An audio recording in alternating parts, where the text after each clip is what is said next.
Okay. So, Oh yeah, we've been in a panel together. I remember you. Oh, we have? What was the Yeah, panel I knew on? you were a nerd. That's right. That's right. Do you remember what the panel was on? It was like the last Dylan Burns thing. Maybe not. I know that must have been when my kid was born, around about. I wasn't keeping tabs. So you have not told me. There was a guy in here that said he didn't want to give political labels or whatever. What is your political position? Like, how would you describe yourself? I usually describe myself as a reactionary or a right winger. Why do you consider reactionary like a reasonable position? I mean, it's just a term of phrase, right? It basically sounds. Well, yeah, sure, but it stands basically for people who are skeptical of Enlightenment ideas. Like what? Usually, so I mean, like democracy and concepts of equality and stuff like what that. What do you prefer instead of these democracy? things are. I mean, it doesn't really matter. First of all, democracy is more or less like a fiction. You know, there's no real democracy at scale. So the entire concept is initially propaganda. Yeah, but like.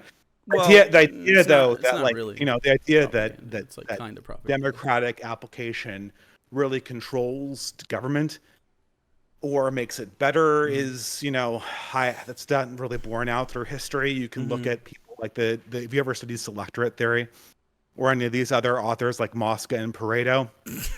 And you can bear this out in surveys too. You can, dude. Okay, look. So you can look at surveys. Yeah.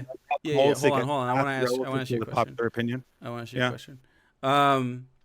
So do you think it is compelling to people to like list authors and just like, okay, well, like should I be like, oh well, I maybe Frantz Fanon, Okay. So maybe we should just get on to the topic that we wanted to discuss originally, which was the decline of community. Sure. What does the decline of community mean to you? Okay. Yeah. So I know you don't want me to cite authors, but I want your opinions. Okay. Yeah. So there's been an enormous decline of social capital and community cohesion across. What is that? What are social capital and community cohesion? They're basically measures of how often people spend in groups, how many friends they have, how we did this whole Twitter thread about if you want community, go commune with people. And this was off of a thread where Dev had a picture of, a large block party, a celebration of some short fat otaku. Yeah, that's the guy. So these kind of get-togethers were incredibly common in the early 20th century and the 19th century. And over the course of time in the 20th century, specifically the late 20th century, people have become completely atomized. They have fewer friends. They, they're members of fewer organizations. They have less trust in each other.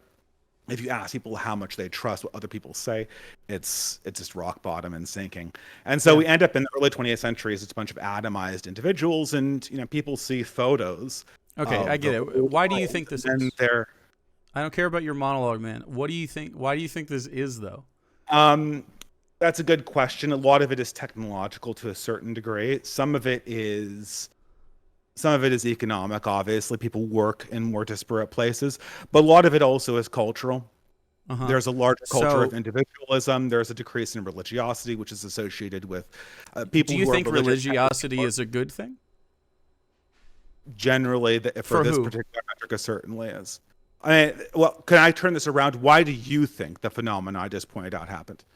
Why do I think that the atomization why do you think there has been an atomization of people across the 20th century? Because they have to work more for less value because they don't have as many rights under capitalism. But people work less than, if we looked at that picture that comes from the 1950s that was the original They should work debate, less even more. They should work even they should work even less. Okay, but that doesn't I agree that labor was worse. Right. I agree that labor was worse. Okay, so people like labor rights were worse. More hours in the 19th century, yet they were more communal than they were in the 20th century when they worked. Okay, less. So they're more communal because so you're talking about like the 1950s. What do you go to work at the factory, which where you work alongside toddlers and stuff because their little hands can fit in the machinery. Well, not toddlers, but like 9 years old. This is the 50s, not the 1850s. Not the 1850s. Well, I mean, like, hey, ask a Everyone Republican. thought They want kids to be working in them mines again, buddy. So we'll go to the 50s, and you work at your job, and you go home, and what are your options of things to do when you go home, right? And so yeah, it's you're gonna just go outside more and touch grass, for sure. Yeah. People. I mean, right. There's a technological mention. There's television that gets blamed a lot. It was decreasing before television. It's not like just that though, right? Like it's that when people go, we have a situation in capitalism right now where you don't have the kind of like stability seeking career pathways that you did specifically only mostly for like white landowning men and not really any other groups in the 1950s, of course. Which is I know you don't like sources, but you don't like sources. The book to read on this is Robert Putnam's Fire in the Cane Break by Laura Wexler is actually a much better book on this subject. Really? I have to absolutely. read that one. Yeah, absolutely. Go for it. When was it written? Oh, I don't know what the fuck. I don't know. Why don't you give me? Roughly. I'll look up the book. It was written about when Southern blacks got the right to actually vote and were instead like. Okay, well that's the 1870s. Yeah, it'd be 1870s, okay, and then we could go to Black Wall Street or something, like, you know, these kinds of things happen, and then of course in the 50s you had open lynchings of black people and stuff like that. You know, these aren't like non-hostile. You would agree that the 50s were not non-hostile to black people in marginalized groups, right? You would agree that the society was hostile to them. I thought we were talking about an overall phenomenon of people being more communal and being right. You're saying this from you're saying this from your like idealized 1950s white suburbanite perspective, and not the reality. Like black communities were more communal in the 50s than they were in the 1990s too. It's not just a white phenomenon. The decrease has been both in the black community and in the white community. So I mean, I'm sure that a lot of bad things happen. But for the reasons that we're talking about under capitalism, right? But we're talking about. Well, you asked me my opinion on why. Sure. Yeah. And so, because of the situation of capitalism now, where you don't have as much ability to invest in future stuff, because of our inability, if you're in the lower class, it's very hard to get yourself out of that because you need the benefits from being, you know, impoverished and whatever under this current system. And, you know, you have to pay for things like shelter, you have to pay for things like healthcare, you have to pay for things like education. And I guess and to have survival necessities. I mean, we were capitalist in the early 20th century. That's correct. Yes. And so, it has progressed and changed, and the system has changed. And so capitalism it's the intersection of all these things. Like you can't just say, well, yeah, we had capitalism back then, so it was different. And like you're hand waving it, but it is the problem. It is the problem. If you decommodified survival necessities for people, they would spend more time in their communities and less time toiling. That is factual. That is absolutely what would happen. For instance, communities that subside largely on welfare and benefits and don't largely work are even less communally oriented than. Well, yeah, because they're impoverished and they're in high density housing, which means that you're packing people together under high stress social situations where their literal survival is paycheck to paycheck because you have made them crabs in a bucket. You built them a bucket and you're like, oh, you're crabs in a bucket now. Why are you all fighting each other to get out of the bucket? And you're like, that's not surprising, man. That's normal. Like to hand wave that is so silly. This is what I'm talking about, man. Like when you were on the panel before, like you were just airheaded, and I don't know why you. I know you fancy yourself a smart red guy, but you just don't listen. Okay, so go ahead. No, please. You say don't listen. I'm listening. Go ahead. I see. No, listen to what I have been saying. You are not able to. You are not able to, under the current system, thrive in a way to have enough free time to be able, and the lack of stress and the lack of this competing nature. that like when people get home off of their shit, they don't want to go fucking, they don't have money to throw a fucking barbecue. Although that said, like my neighborhood, we absolutely commune all the time. There's people doing stuff all the time all over the neighborhood.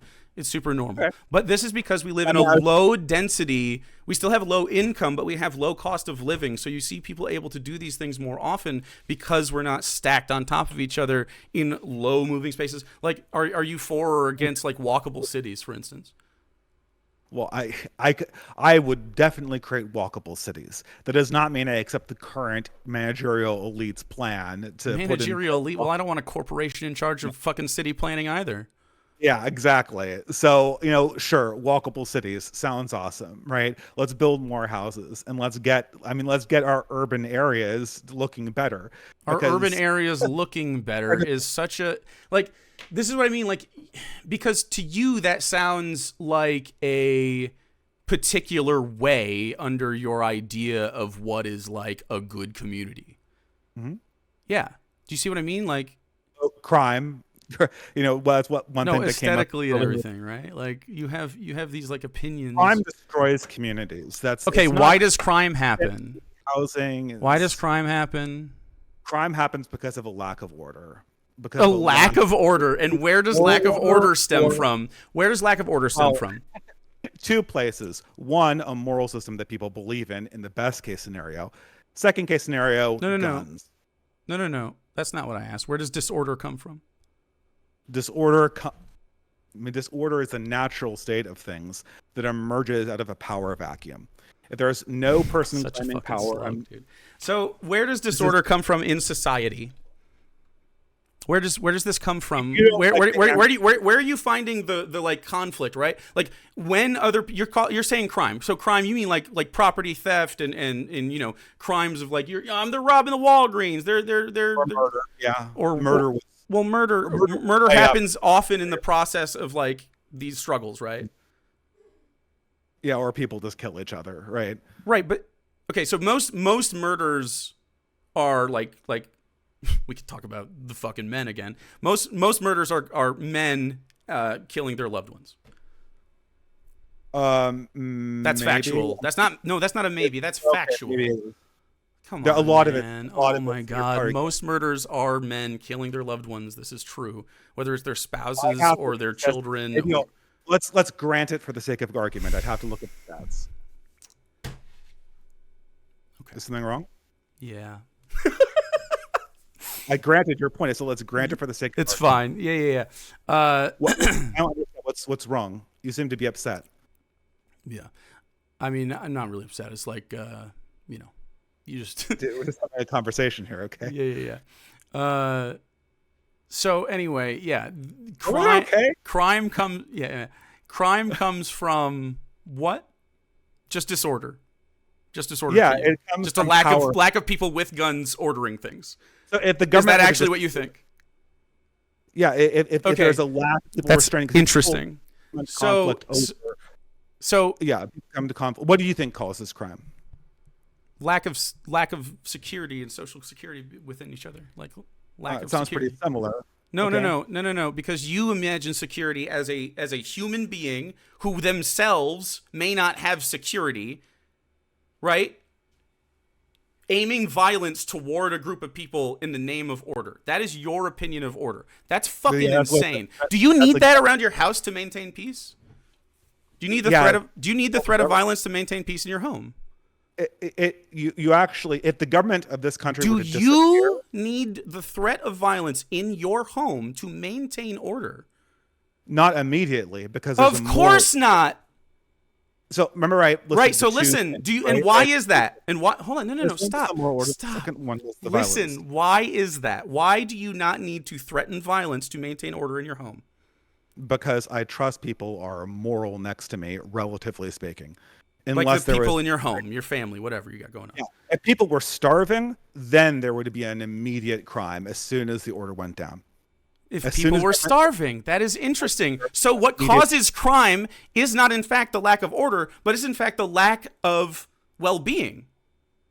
You just said it there. You said the cause of crime was the starvation, not the lack of order, because then they do the crime in pursuit of ending the starvation, and then you have to commit violence to keep them from ending their own starvation. It's the starvation, man. That's what causes the crime there. Yes, lack of well-being causes crime. You agree, right? Lack of order causes crime. No, lack of well-being caused that crime. In your own example, it wasn't lack of order. Can someone starve while there is order in the community? Can someone starve while there's order in the community? Mm-hmm. Like, not if the society is wealthy enough and the government's well situated. Right. Do you see? So you say that there can be order and starvation at the same time, but with these other contingencies, I wouldn't say that. No, I wouldn't. Okay, so they're mutually exclusive. You need to have them. You need to have full order. I don't think you can have people starving on the streets and have order, unless you had incredible. And why is that? Is it? Because do you see what I mean? Like you see starvation as a defeater of order. You just said it to me twice now. Yeah. I've asked you twice, and you've reiterated that starvation, lack of well-being leads to disorder. You agree with me twice now. You've done this. So have you changed your position? No, I haven't. Well, Jesus Christ, why not? You're not listening to the nuance. Something can be necessary but not sufficient. Could you agree? Do you understand the distinction between those two things? Do you think food is necessary? Yeah, I think that if you have a society that's starving, it's going to be chaotic. Do you think that lack of sufficient nutrition would lead to chaos as well? Yeah. Lack of sufficient nutrition will lead to chaos. Okay, so do you think therefore the mistake you're making. It is not the only way. No, it is absolutely one of many prerequisites we need to maintain order. I agree. So you agree, just listen, man. You agree that starvation or just having food is necessary for maintaining order. It might be the number one thing, maybe behind shelter, probably both, right? Uh-huh. Okay. If you have guaranteed access to shelter and food, you would have a more ordered society. Okay, so let me test this out with your previous topic. You said the majority of murders were of men killing loved ones. Correct. Is that being driven by food? There's lots of factors that go into killing their loved ones because they're not eating enough. There's lots of it. So number one would definitely be... right? That's not the reason why that's happening, right? No, I definitely think that there have been women killed due to lack of well-being in the household, leading to stress, leading to violence. Yes, maybe in like the most abstract. Not maybe. No, definitely lack of well-being leads to higher stress levels, leads to violence in all human communities. This is normal. You don't have to like hand wave that. That's like anthropology 101. Yeah, this is very basic stuff. Well-being, yes. Yep, I'd say okay. But people aren't murdering their girlfriends because they can't get a loaf of bread. I agree. Do you want to talk about why they are picking the bear instead of men? Because that's that conversation. You can talk about whatever you want to. We're talking about okay. So you want to talk about a lot of things, but they all intersect. So that particular thing, the lack of well-being in these communities, exacerbates violent misogyny in our communities as well. Okay, but a second which example, is endorsed and, of course, fostered and curated in religious communities. How did crime skyrocket in the later half of the 20th century, given lack of economic stability, which leads to lack of survival needs being met, which leads to less stability in the homes, which leads to more instability in the streets. Yeah, but then communities as they get. Mm-hmm. I don't buy this. For instance, in Britain, you don't buy what? No. Just go back to what we were talking about. We don't have to go on to Britain. Talk about this subject. This is what you do, man. This is the topic. This is the example. Britain, for instance, between 1946 and 1976, crime increased in that country by a factor of 4-fold. They were much richer in 1976 on median than they were in 1946. Okay, in 1946, you were just post-war. In 1976, wasn't the fucking IRA out here? The IRA was not driving the increased crime rate. No, but of course there was instability in the government when the IRA is out here successfully fucking bombing people. Like, look, their lack of stability is fine. I don't know. I don't understand what that has to do with the reality of. You asked me late 20th century, like 2020s, and then you're like, well, in 1976, like 20th century would be it's lack 2000s or the People are 1980s. paycheck to paycheck. More people are paycheck to paycheck right now than ever. I mean, we have so many people in this situation.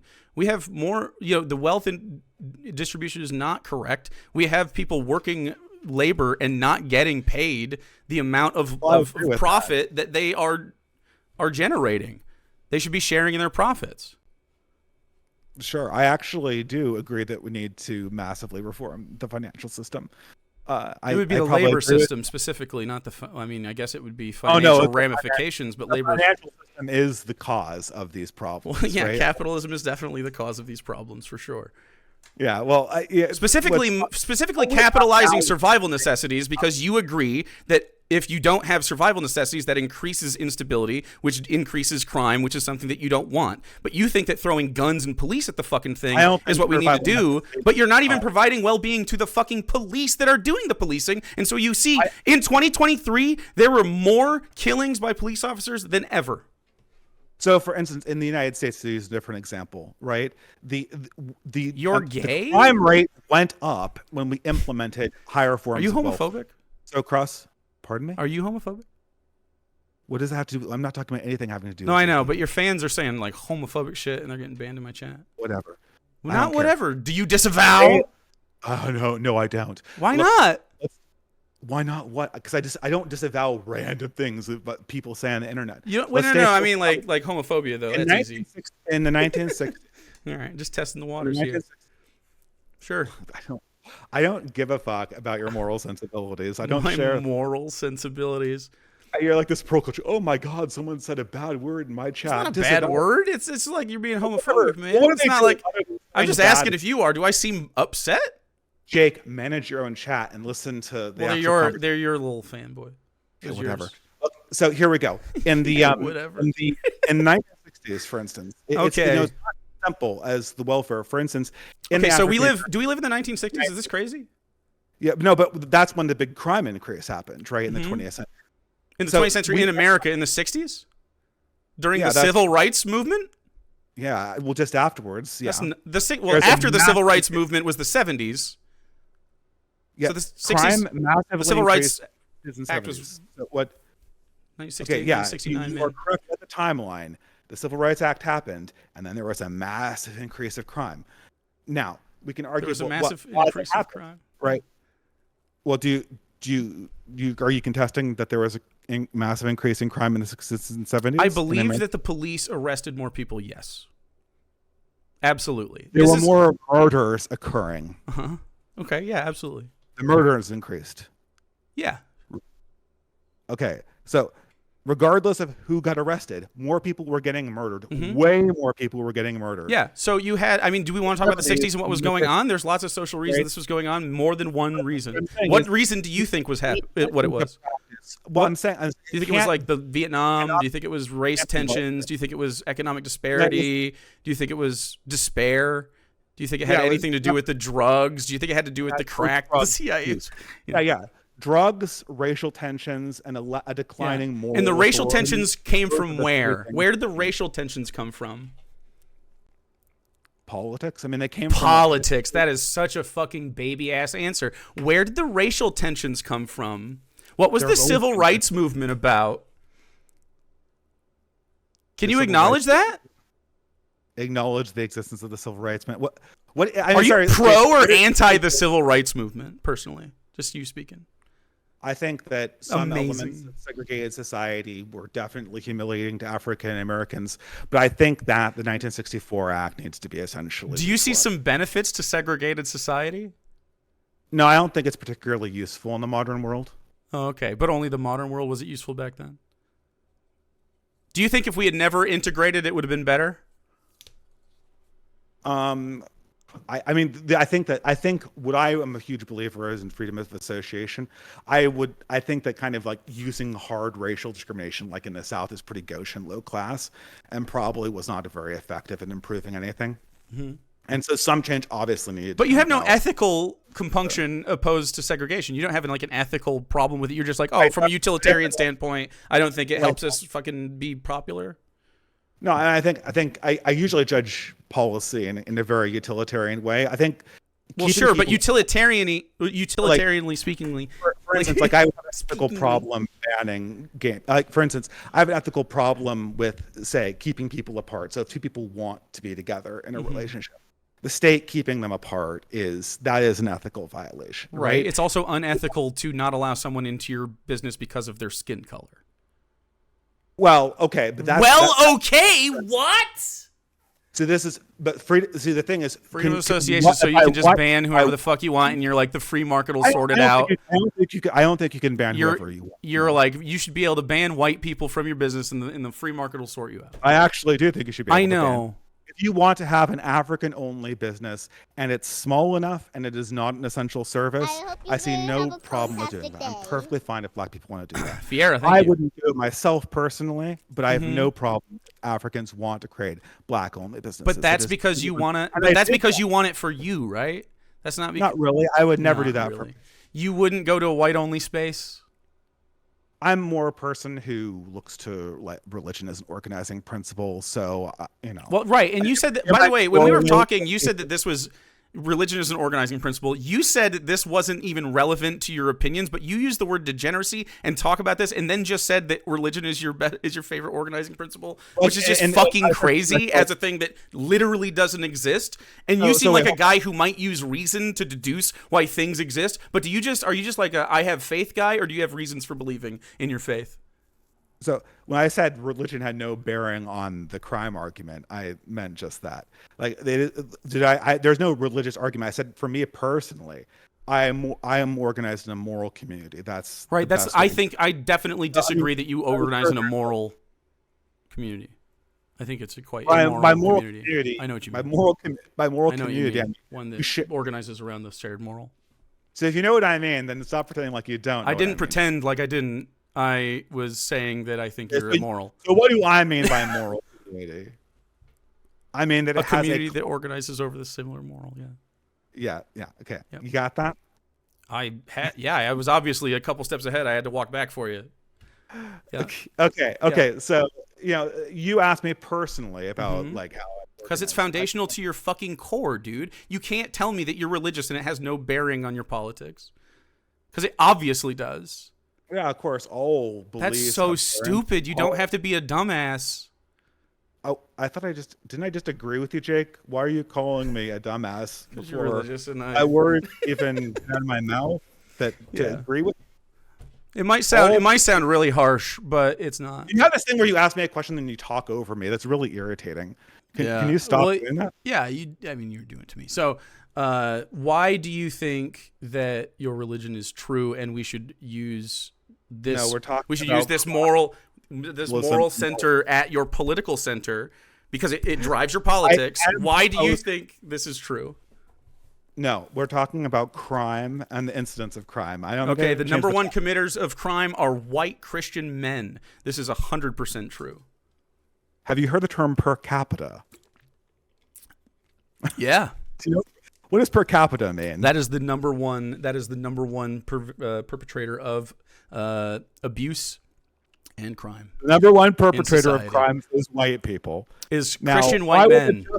Christian white men specifically. Yeah. Okay, Jake. So what does per capita mean? Yeah, yes. Means you divide in order to do. No, I agree with you. Yeah, per capita. Divide by the population. Correct. If you go white Christian men per capita are the number one perpetrators of violent crime and abuse and unreported crime.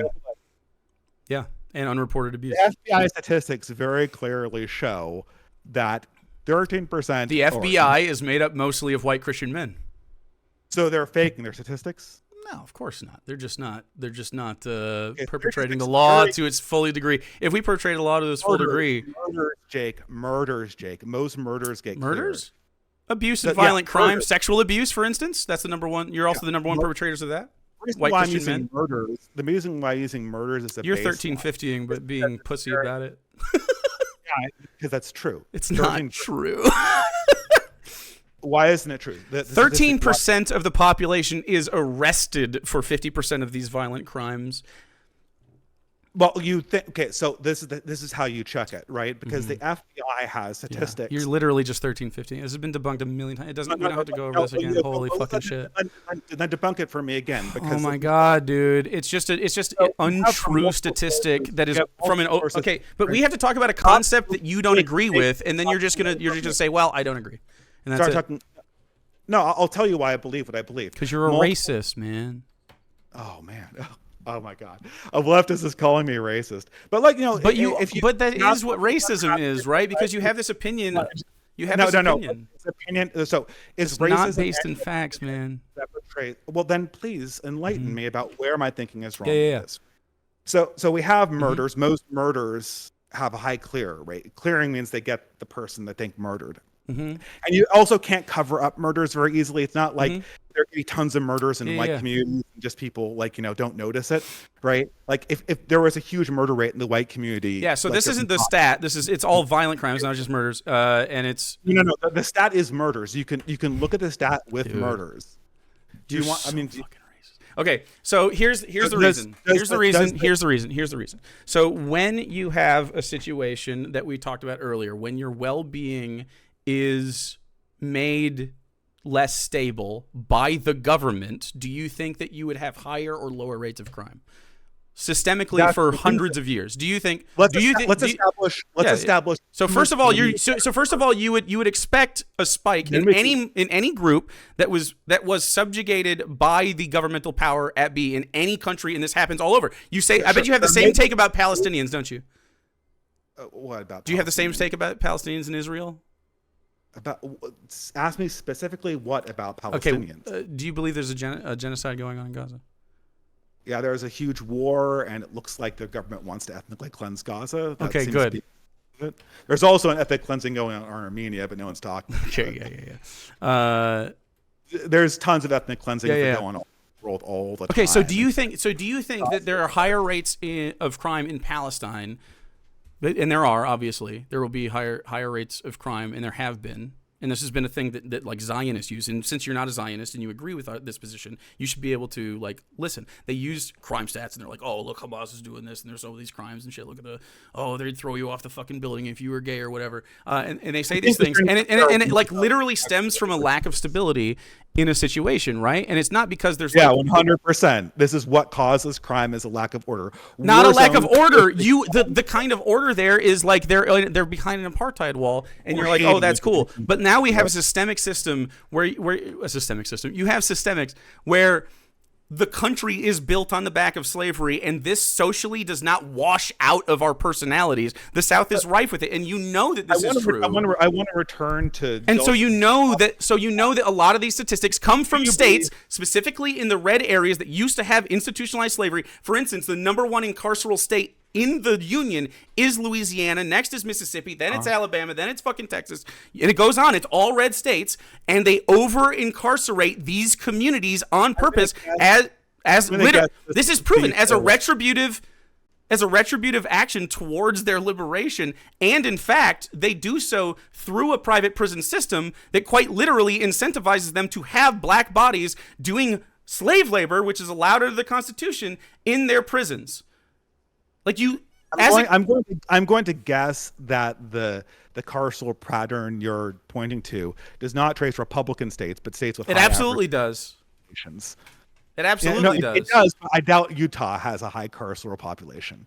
You doubt Utah has a high carceral population? I doubt Utah does. Right. So it's not really a Republican versus Democrat thing. And so here's where it comes to, right? Because now you're like, so this is right here where you have to be like, and why do you believe that is? And it's because of you believe it's because of the lack of integration in race. That's why you think Utah's crime rates are low because there's fewer black people. What was actually? That's very likely why. Very likely. Because races in this country have massively different crime rates. So if you go, why do you think that? There's lots of different reasons. What is the reason that you think it is? Culture. Interesting. That's you're such a pussy. Just say what you mean. Just say what you mean. Just say the racist thing in your head. You mean that worldwide Africans have higher crime rates than Asians? Is exactly what I'm talking about. So you think so you genuinely think that there is like an inborn aspect to being there might be, who knows, right? There might be, who knows. It's crazy that you are comfortable saying that shit, man. What do you mean? Like okay, so look, how about you propose Because first of all, it's pseudoscience. Like you're implying that there is an inherent value to the ethics or society of. You said world. All I said is we don't know. Yes, we do know that there isn't. We do know that there is not what differences between races of any variety. There's definitely not an inherent nature in other races. Inherent nature is not how these things work. These things are statistical relationships. Statistical relationships. For instance, pygmies in Africa are definitely shorter than Swedes. Okay, but that isn't a personality trait that you're trying to say that they have. No, but I'm saying inherent to pygmies that they're shorter. There are some tall pygmies. That's fucking crazy to say in relation to what we just talked about. We don't exactly Yes, we do exactly know that there is nothing inherent about being black that makes you violent. Yes, we do know. Is there anything inherent in being white that makes you a barbaric colonizer? Like, we've literally... You agreed that white people have killed, and colonized more people than any other culture, right? Any other color of culture. Well, in the last 300 years, certainly. Yeah. You bring Genghis Khan in, then maybe not so much. If you integrate, we've definitely systemically murdered more people. I mean, maybe not per capita. Again, you have to adjust this by the population of Earth. Oh, adjusted population. Yeah. You have to. Sure. It seems like you're having a really hard time with this thing where we adjust. Why are you a race essentialist? I'm not a race essentialist. Okay, why are you moderately satisfied by the floating, passing idea of race realism? Listen to me. Are you done? No. I believe that all of these components. Are you done? No. Go ahead. Okay. Why are you entertained and considering you're like, oh well, we don't know. How are you not dismissing the idea of race realism? Out of hand. Because there's a lot of evidence that says that different gene groups clump in different races. Okay, that's what I thought. So you are a race realist. Do you think that you're a race realist? Do you think you lean more towards race realism than you don't? Since you're so waffly. What is the exact thesis that you want? Oh my God. Do you think there are certain traits that definitely appear more in some races than others? That is absolutely demonstrable. And if certain traits can appear in kidneys, then there's nothing that's stopping them from appearing necessarily in minds. So it's certainly a possibility. In minds. Mm-hmm. Do you believe that human beings evolved? Called an organ, right? So do you believe that human beings evolved? I think, yeah. I believe in an evolutionary model of human development. All right, good. Okay, great. So if then you believe you believe that we're apes. I mean, like in a zoological sense, like we categorize humans with apes because we descended from a common ancestor of apes, and we were once apes. Human being. You agree in evolution? What does that have to do with the other things we've been talking? Like before I get any, I promise it'll go somewhere. What does it have to do with it? You asked me a question about my beliefs about population genetics.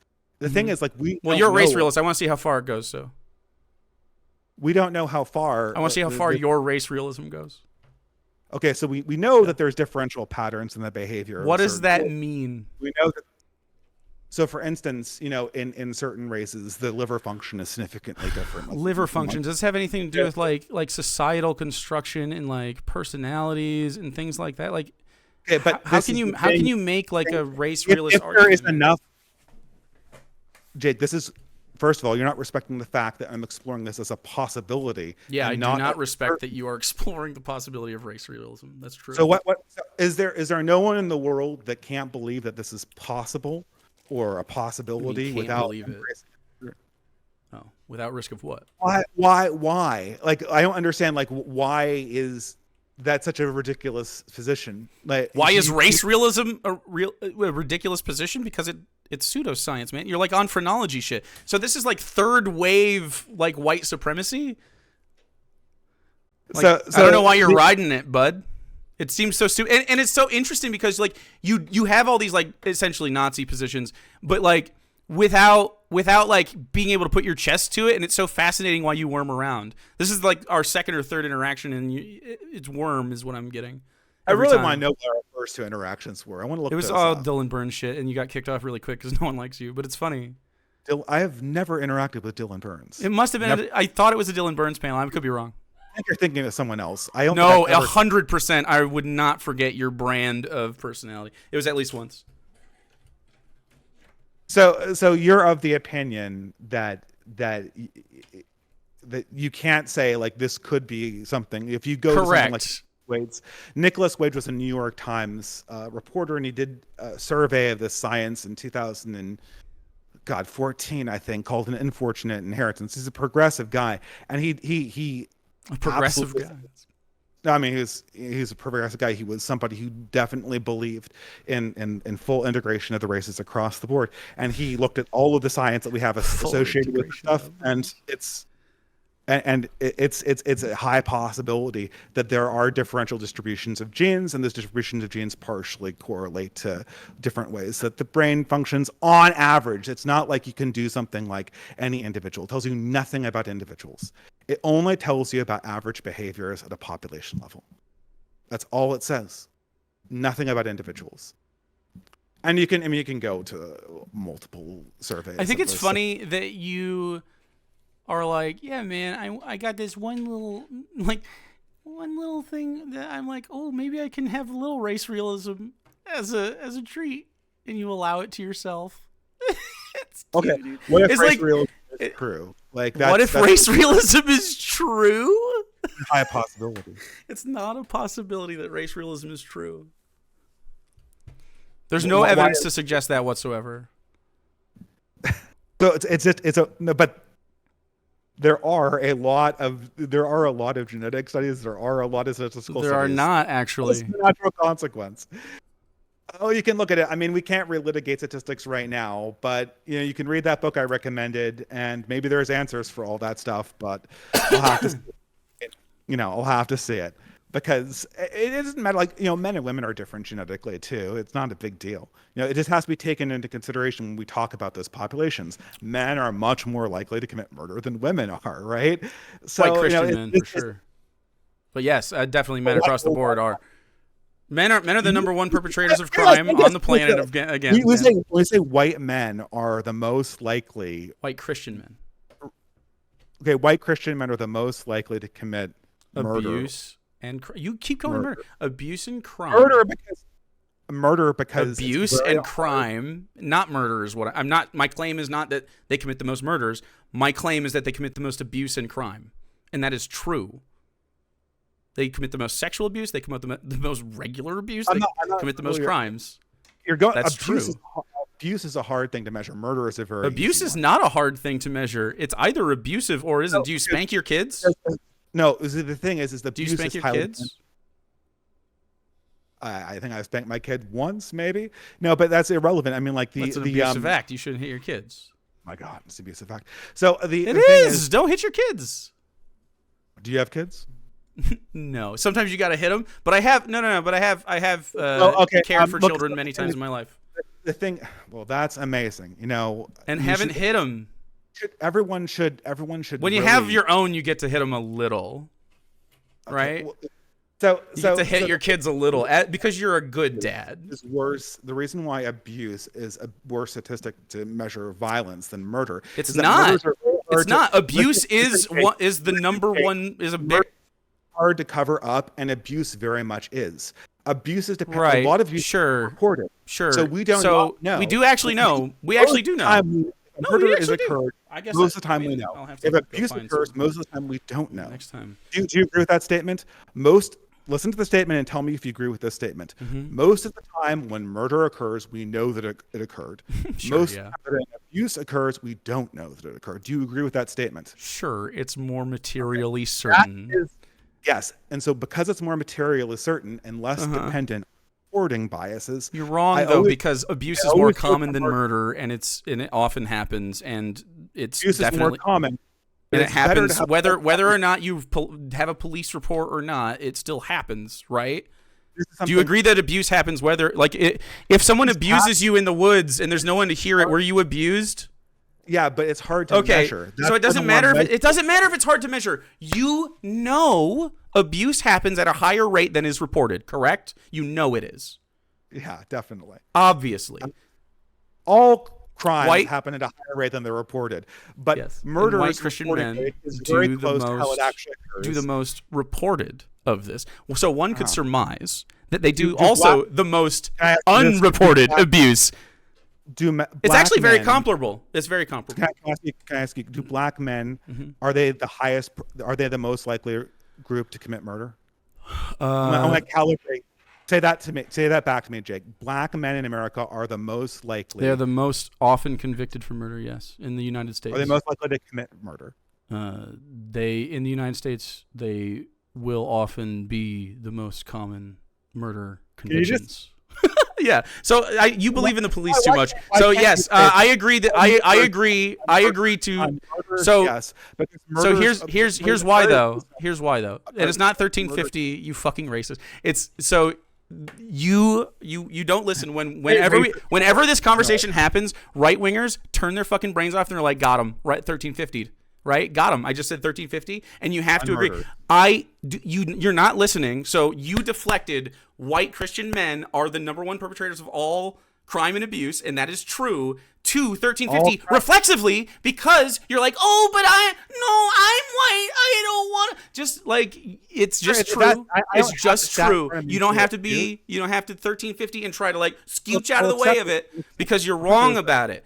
The reason that you have high incarceration rates in black communities is due to the systemic issues faced throughout the history of this country stemming from slavery. And you know this because you've probably had this conversation, but you don't listen because you're just like, well, that was a long time ago. They should get over it. When they have grandparents who didn't have civil rights. Literally, there are people with grandparents right now who didn't have civil rights in their lifetime. And you're like, and for some reason, you're like, well, that must just be a social disorder that's inherent within the black population because you're a fucking racist instead of actually being culpable and saying, I look. It's hard to believe. Why did the murder rate in the black community skyrocket when we implemented civil rights if civil rights is the key to reducing murders? Okay, so we agreed. So we got to go back to why crime happens. Why does crime happen? And then we can talk, and then you'll like I said, in your brain or something. I don't know. We've already talked about this. It also skyrocketed it when we implemented the Great Society Welfare Program. Okay, so you have who arrests people? Who arrests people?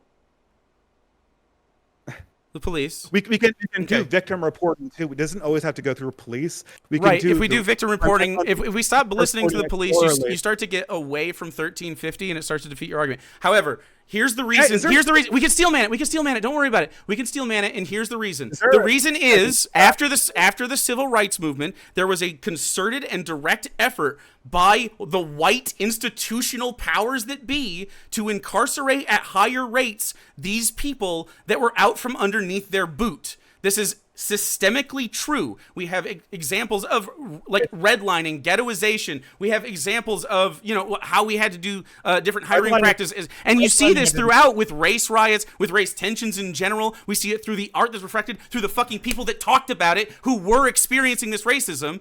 Like the people that were fucking killed by the CIA to keep them from having these conversations. Black Panthers for organizing as leftist black people, feeding their fucking communities, murdered by our government. Like you see political activism by these minority groups as some kind of like militant opposition and something to be ordered. And that's why you consider them like criminals. You're like, oh, that needs to be criminalized.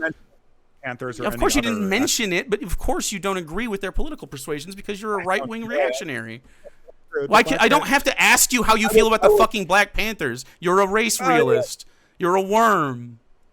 I think that it would be actually. Well, I'm actually It's a huge crazy. admirer It's of the Nation of Islam and some of their work, in the sense that I really do believe. I would really like the African American community to be the best African American community it possibly could be. And when I look at people like Malcolm X, I read his autobiography, and the crazy stuff about Yakub inventing the white race, notwithstanding, like that's inspirational. Like the amount of passion he had for his own. Are you a big people and their Farrakhan fan? well-being. You must have mixed feelings on really Farrakhan, huh? You see, I have never heard him speak. Is he? Oh, really? Is he? I mean, Oh, okay. I know he's the leader of the Nation of he's Islam much currently, much further but- right wing than someone like Malcolm X, so you might agree with him on things. But also, Maybe I he would. hates your white guts, so it's very interesting to see where you would land. Guess what? This is the beauty of freedom of association. If Farrakhan hates my white guts, Oh. he does not need to associate with you or live next to me at all. Okay, if but he here's does the not thing: black communities do not have We don't freedom even of have- association from white America because white hegemony is forced on them.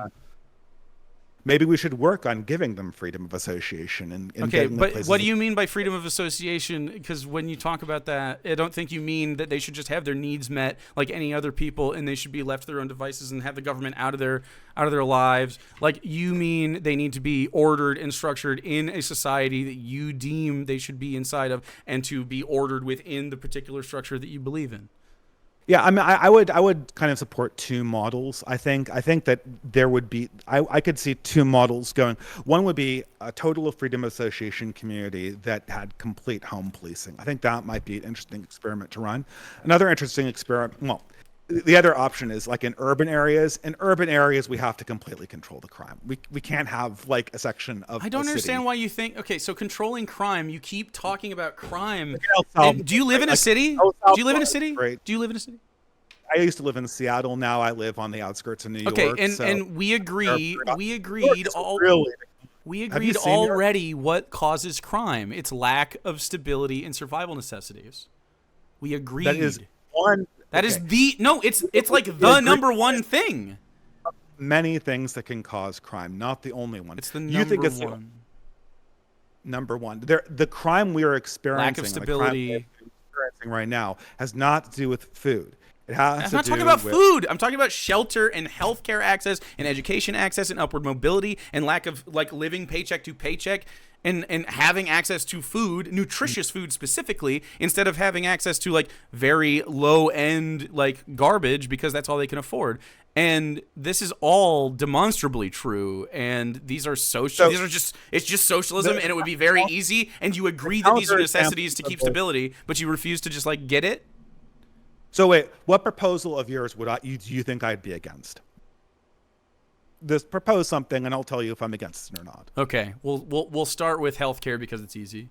Socialized healthcare, no payment to the person going in for any sort of healthcare out of pocket. Yeah, certainly for catastrophic, I'd agree with that. No, any healthcare, because we need preventative healthcare, we need dental, we need eyes, we all have healthcare, Okay. and this is because. I'll put a maybe on that. I'm not against it necessarily. Okay, but let I me change your mind on it, and maybe we can walk you off of Christianity and racism someday too. That'd be great, because you don't have to be a piece of shit, and you can be a good person. You used to be an atheist, and I don't believe you. Why were you an atheist?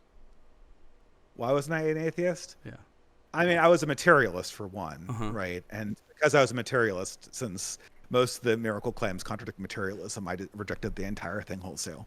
Okay. And then slowly I rejected materialism as sort of an improper metaphysics and a way to understand the universe, and kind of went from there. That's a Kind of went- feels-based argument. I just was like, I don't know, metaphysics. Well, no, I mean, I Silly ass. We'll get back to it later. So, healthcare, shelter. We should have. You shouldn't. Rent should be illegal. That way, you. So, and I. Well, rent, what does that mean? Like, how So do we rent- distribute houses? So How do we distribute houses? I'll tell you. So, you shouldn't have to pay for rent. Any sort of like. Let's call it an apartment. The standard of living that you would expect to be of quality living in a standard apartment. So a place to sleep, a kitchen, a place to clean yourself, a bathroom, a place to have sanitation, and to be able to lock the door, keep your stuff. So will we- a basic apartment. Hold on. houses from people? Hold on. I promise. And then I'm fine if you have markets for like more like homes down the line, and then hopefully we can get rid of that. But I'm willing to just stop at rent. I don't think we can stop that. But a big reason to do that is to get corporations out from buying housing, because when corporations own housing the way that they do, it keeps buyers out of the markets and it keeps people from having families, which you right-wingers care so much about. Oh yeah. This is a pet peeve of mine. I 100% agree that the speculation on the housing market is okay, but it's not just housing, because you need to give people access to shelter. We can worry about we can call housing something different, because housing would be like, I have a house, I have fruits, I'm going to have a family, we're going to move to a new neighborhood or whatever. Shelter is what I care about, number one, because we don't have 100% of people able to be in shelter to no cost of their own, and then they should be able to accumulate wealth while they're going to school or doing whatever else, and they should have access to that education, because you want people in your society to be healthy. That's why we have healthcare. Everyone knows that a healthy society is a better, more productive society, and if you're a big old capitalist, you care about productivity. If you care about people's well-being insofar as that is concerned, then obviously having shelter and sanitation and a place to keep your stuff is better for productivity and well-being, and it's better for having families. So are we? So that's only two of my steps. I got more. Well, I mean, I'm kind of curious. For me, it does seem that the big problem with the economy as we have it currently organized is that it's designed around a financial real estate bubble. Like everything is. It's designed around the commodification of necessities, and because you commodify necessities for well-being, that means that corporations can leverage how long you can last without their dollar before you have to work for them, as opposed to having a freer market, which would give labor the strong suit. If we decoupled survival necessities from like the markets. From not just a union, like I'm saying that you would be able to make more money from your literally generated profit and labor, work less, have more, and more people would have families, more people would be educated, more people would be safe, and you would have a better society, and crime would go down, and it would, because those are all the prerequisites to have well-being. Are you done? No, but we can stop there for now. Well, but here you gotta let me know when you want me to speak. Would you have thoughts? Okay. About what? I would have thoughts about how we're doing any of this. Do you agree in principle? Thing. I agree that if we had lower housing prices and more people have lower housing prices, zero costs for rent. Finish the sentence. Good Lord. Yeah, because you're not listening. You're changing what I'm saying. I'm not floating a prescription for lower housing costs. I'm saying shelter should be free.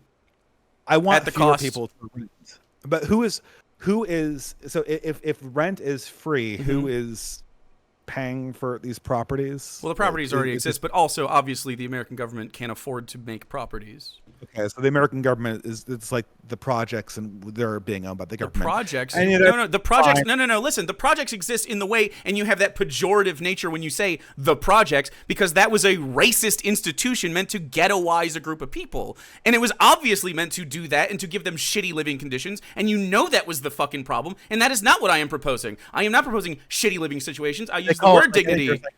Housing, they have that. It's not council housing. I want high quality living standards, and they will increase as time goes on, as our standards increase.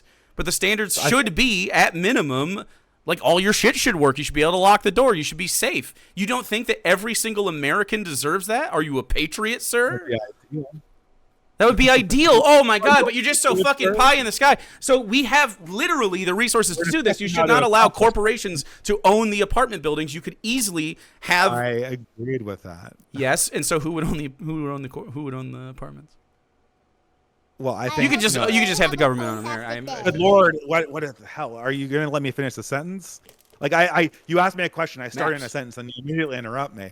The big, I guess, for apartments, I'd rather have, I'd rather either use, housing co-ops can be potentially a useful thing. I think, you could have like, yeah, but you're not getting rid of the market, which doesn't get rid of the problem. You've just kicked the fucking can down the road because you have a short-sightedness, and you have an adherence to this idea of capitalism because you need everything to be in a market because that's how it has been, and you have a slim fucking mind. Break out of that shit, bro. I thought so. Wait, so your idea is that all rental properties will be owned by the government? I mean, call it ownership. It would be owned by the people and like maintained by the government. Like, you don't need to. The government. Come on, the people. So well, like the community would have to. So like quite. The people own this. The people. I mean, like so the government doesn't. I would have the government. Hold on, listen. I would have personally. The government would look much different if I was 100% in charge, but it wouldn't have as many powers. Like, they wouldn't be able to knock on your fucking door and break it down. They wouldn't be able to like do that shit. So like, you would have more freedom away from the government in a situation where they can't touch your housing like that, right? Where they can't take it away because there's like, you know, you fucking don't have any money because you lost your job or some shit. But like, we should also, can we talk about this? We don't need a society where 100% of people work, and that is a fact. We don't need that. We're changing the topic here. I thought we're talking about housing, and I do. Well, it all goes into play because these are about our necessities. And if you say I want cheap housing, that necessitates every single person to work to afford cheap housing rather than just having housing. That's stupid. Because we don't need everyone to work. So if, for instance, like materially, we just factually don't need them. For instance, are rental properties. Mm-hmm. If the government then takes control of most real estate in New York is sort of these rental properties. Yeah, they're well. I mean, I would differentiate between like luxury housing and like fucking a rental property, like a shelter. But like, yeah. Oh, so it would only be low income housing. The government. No, it wouldn't be low income. I mean, you call it low income housing because that's the perception you have of this kind of program under capitalism. That is not what I am prescribing. But I understand. Hold on. Non-luxury. It just means non-luxury. You just said luxury. And so, but there's a pejorative nature to calling something low-income housing that I want to. I just give a shit. I know you. I don't give a shit. I know you don't give a shit, but I do, and I do give a shit. Without you jumping down my throat about every like, oh my god, using low income as pejorative. It just no. I don't mean you're being insulting. I mean that like I don't think you understand what I'm saying. I don't think you understand what I'm saying when you are using the term low-income housing to describe what I am talking about. So I'm not saying it because I'm trying to virtue signal about don't use low-income housing as a pejorative. I don't care about that. I'm using a word that's used in academic parlance. And are you an academic? Are you? Yeah, I got a PhD. Yeah, cool. I'm working at like in academic parlance, man. You're on Twitch right now, like. It can. Okay. We're not in an academic setting. I also like. I went to school too for teaching. I left because I make more money here. You understand that low income is used throughout government and business. I agree with you. I have lived in low income housing. I'm talking about. So you do not need to police the language, Jake. I'm not policing the language. I'm making sure that. Oh my God, you're so precious about this. I'm saying that you need to make. I'm just saying that I want you to make sure that you know what I'm talking about, because I do not mean some ghettoized version of like housing that you're talking about. I don't mean like shitty fucking dilapidated, my landlord doesn't fucking fix anything. I mean that we should have much higher standards for the bottom rung of economic success in this country. What types of properties do you want the government to appropriate? I'm going to say that as neutrally as possible so I understand your position. Yeah. Places that could offer dignified living spaces, and that would include, like, you know, just like what you have in your head is like that's a good apartment. What you have in your head is a good apartment. We don't have to go over every specific thing. We don't have to means test it right now. But what you have in your head is like, damn, that is enough space for me and my family, and for me to have safety, and for me to have well-being and a little bit of space at no cost to myself. It's appropriating everything at that level and above, or at that level and below? There wouldn't be a below, but I understand why you would say that. Yes.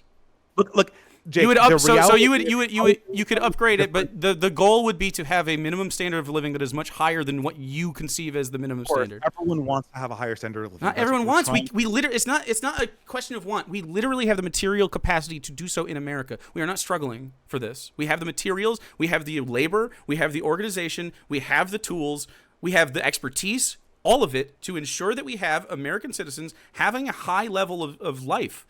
And we can do this, and it will lower crime immediately. Yeah, the problem is our government and how we've arranged our economic system. I agree that the government and economic system is bad, and that's why I'm proposing changes to it. You saying that the government is in the way of me is not new news, okay? I agree that we need to make changes. These are the changes I propose. These are my prescriptions. Thank you for joining. Yeah, but I'm trying to figure out what houses the government's supposed to take. So if I'm in Manhattan, houses? Right, So yeah, if I'm in Manhattan, no, if you live in if you live in an apartment that was run by a landlord, if you live in an apartment that is run by a landlord, it is not considered luxury. That's the first people I want out. It would be most of America that lives in an apartment, and then after that, we could assess luxury stuff. But if you have like fucking hot tubs and a helipad, I'm not worried about your economics. Most urban housing would fall. Not only most, or a significant urban housing would fall in that category. Okay, so.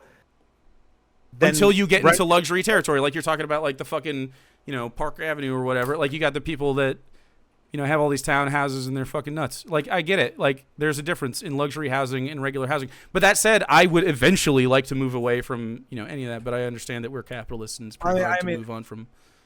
Well, that kind of mindset. I'm giving you full purview to do whatever. You could just end capitalism, whatever that means for you. End capital? No. I don't think we're. I'm under no illusion. I'm under no illusion that I think that we can accomplish communism in my lifetime due to the forces, like the systemic forces within. Explain. Why couldn't we explain how we would go about implementing? Well, it would take longer than my lifetime to accomplish it. But this is where it would start. Is where you would have to decommodify survival necessities, and then over time, you could keep non-necessity markets like PlayStations, tacos, shoes, like Nikes or whatever, and then you could, over time, the society hopefully would move towards fewer markets, and then whatever, however it shakes out is whatever. But like, what you really want is to make sure that you don't have corporations or the government able to disrupt your living. Neither of those entities should be able to tell you that your lifestyle deserves punishment or death unless it is doing something unlawful to another human being, right? Like you should be able to not have to work and also have a dignified place to live because we do not need everyone to work. That said, we can also incentivize people that wish to. I would work too. Most people would work to some degree, even if it was just around their own communities. People need to work to live fulfilled lives. I agree that people often choose work to. Sure, but that looks different to us. Like work is. There are communities that are entirely, like I said this before, there are communities that are entirely on the dole, and they're terrible places. You never want to live them. And these same communities, they're still subject to capitalism. And actually, that's not true. There are several communities around the nation where they have been, they did a recent study. I forget where the fuck it was. It was like Oregon or something. They took a whole community and they got rid of their rent for a year, and every single one of them was overwhelming success. Overwhelming success because you reduce the stress of them. What? Yeah. If you just give, isn't that crazy? I know, right? If you got shelter and don't have to pay for it, your life improves. I agree. It seems like a silly notion to even like. Should we test that? Of course, right? You're like, well, yeah. You just said it. You just said, well, yeah, to me. Well, yeah, because I agree. If you give people money, their stress will go down. It's not just money. No, they didn't just give them money. They just stopped their rent. They didn't give them money to pay for rent. That's functionally, No, it's not. It's function. No, it's no. This is the UBI argument. It's actually fundamentally different. If you abolish rent, they can't raise rent on you once you get UBI. Like you give someone $2,000 a month, landlords can just raise rent and start sucking that UBI out. That's stupid. You're not thinking about it. You're not thinking through. Abolish rent so you don't have to pay the fucking landlord because they're not doing anything. You're giving these people money and they're not doing anything. And even anecdotally, we don't have to look at any statistics, although it is true statistically, that landlords traditionally do not maintain properties like they ought to.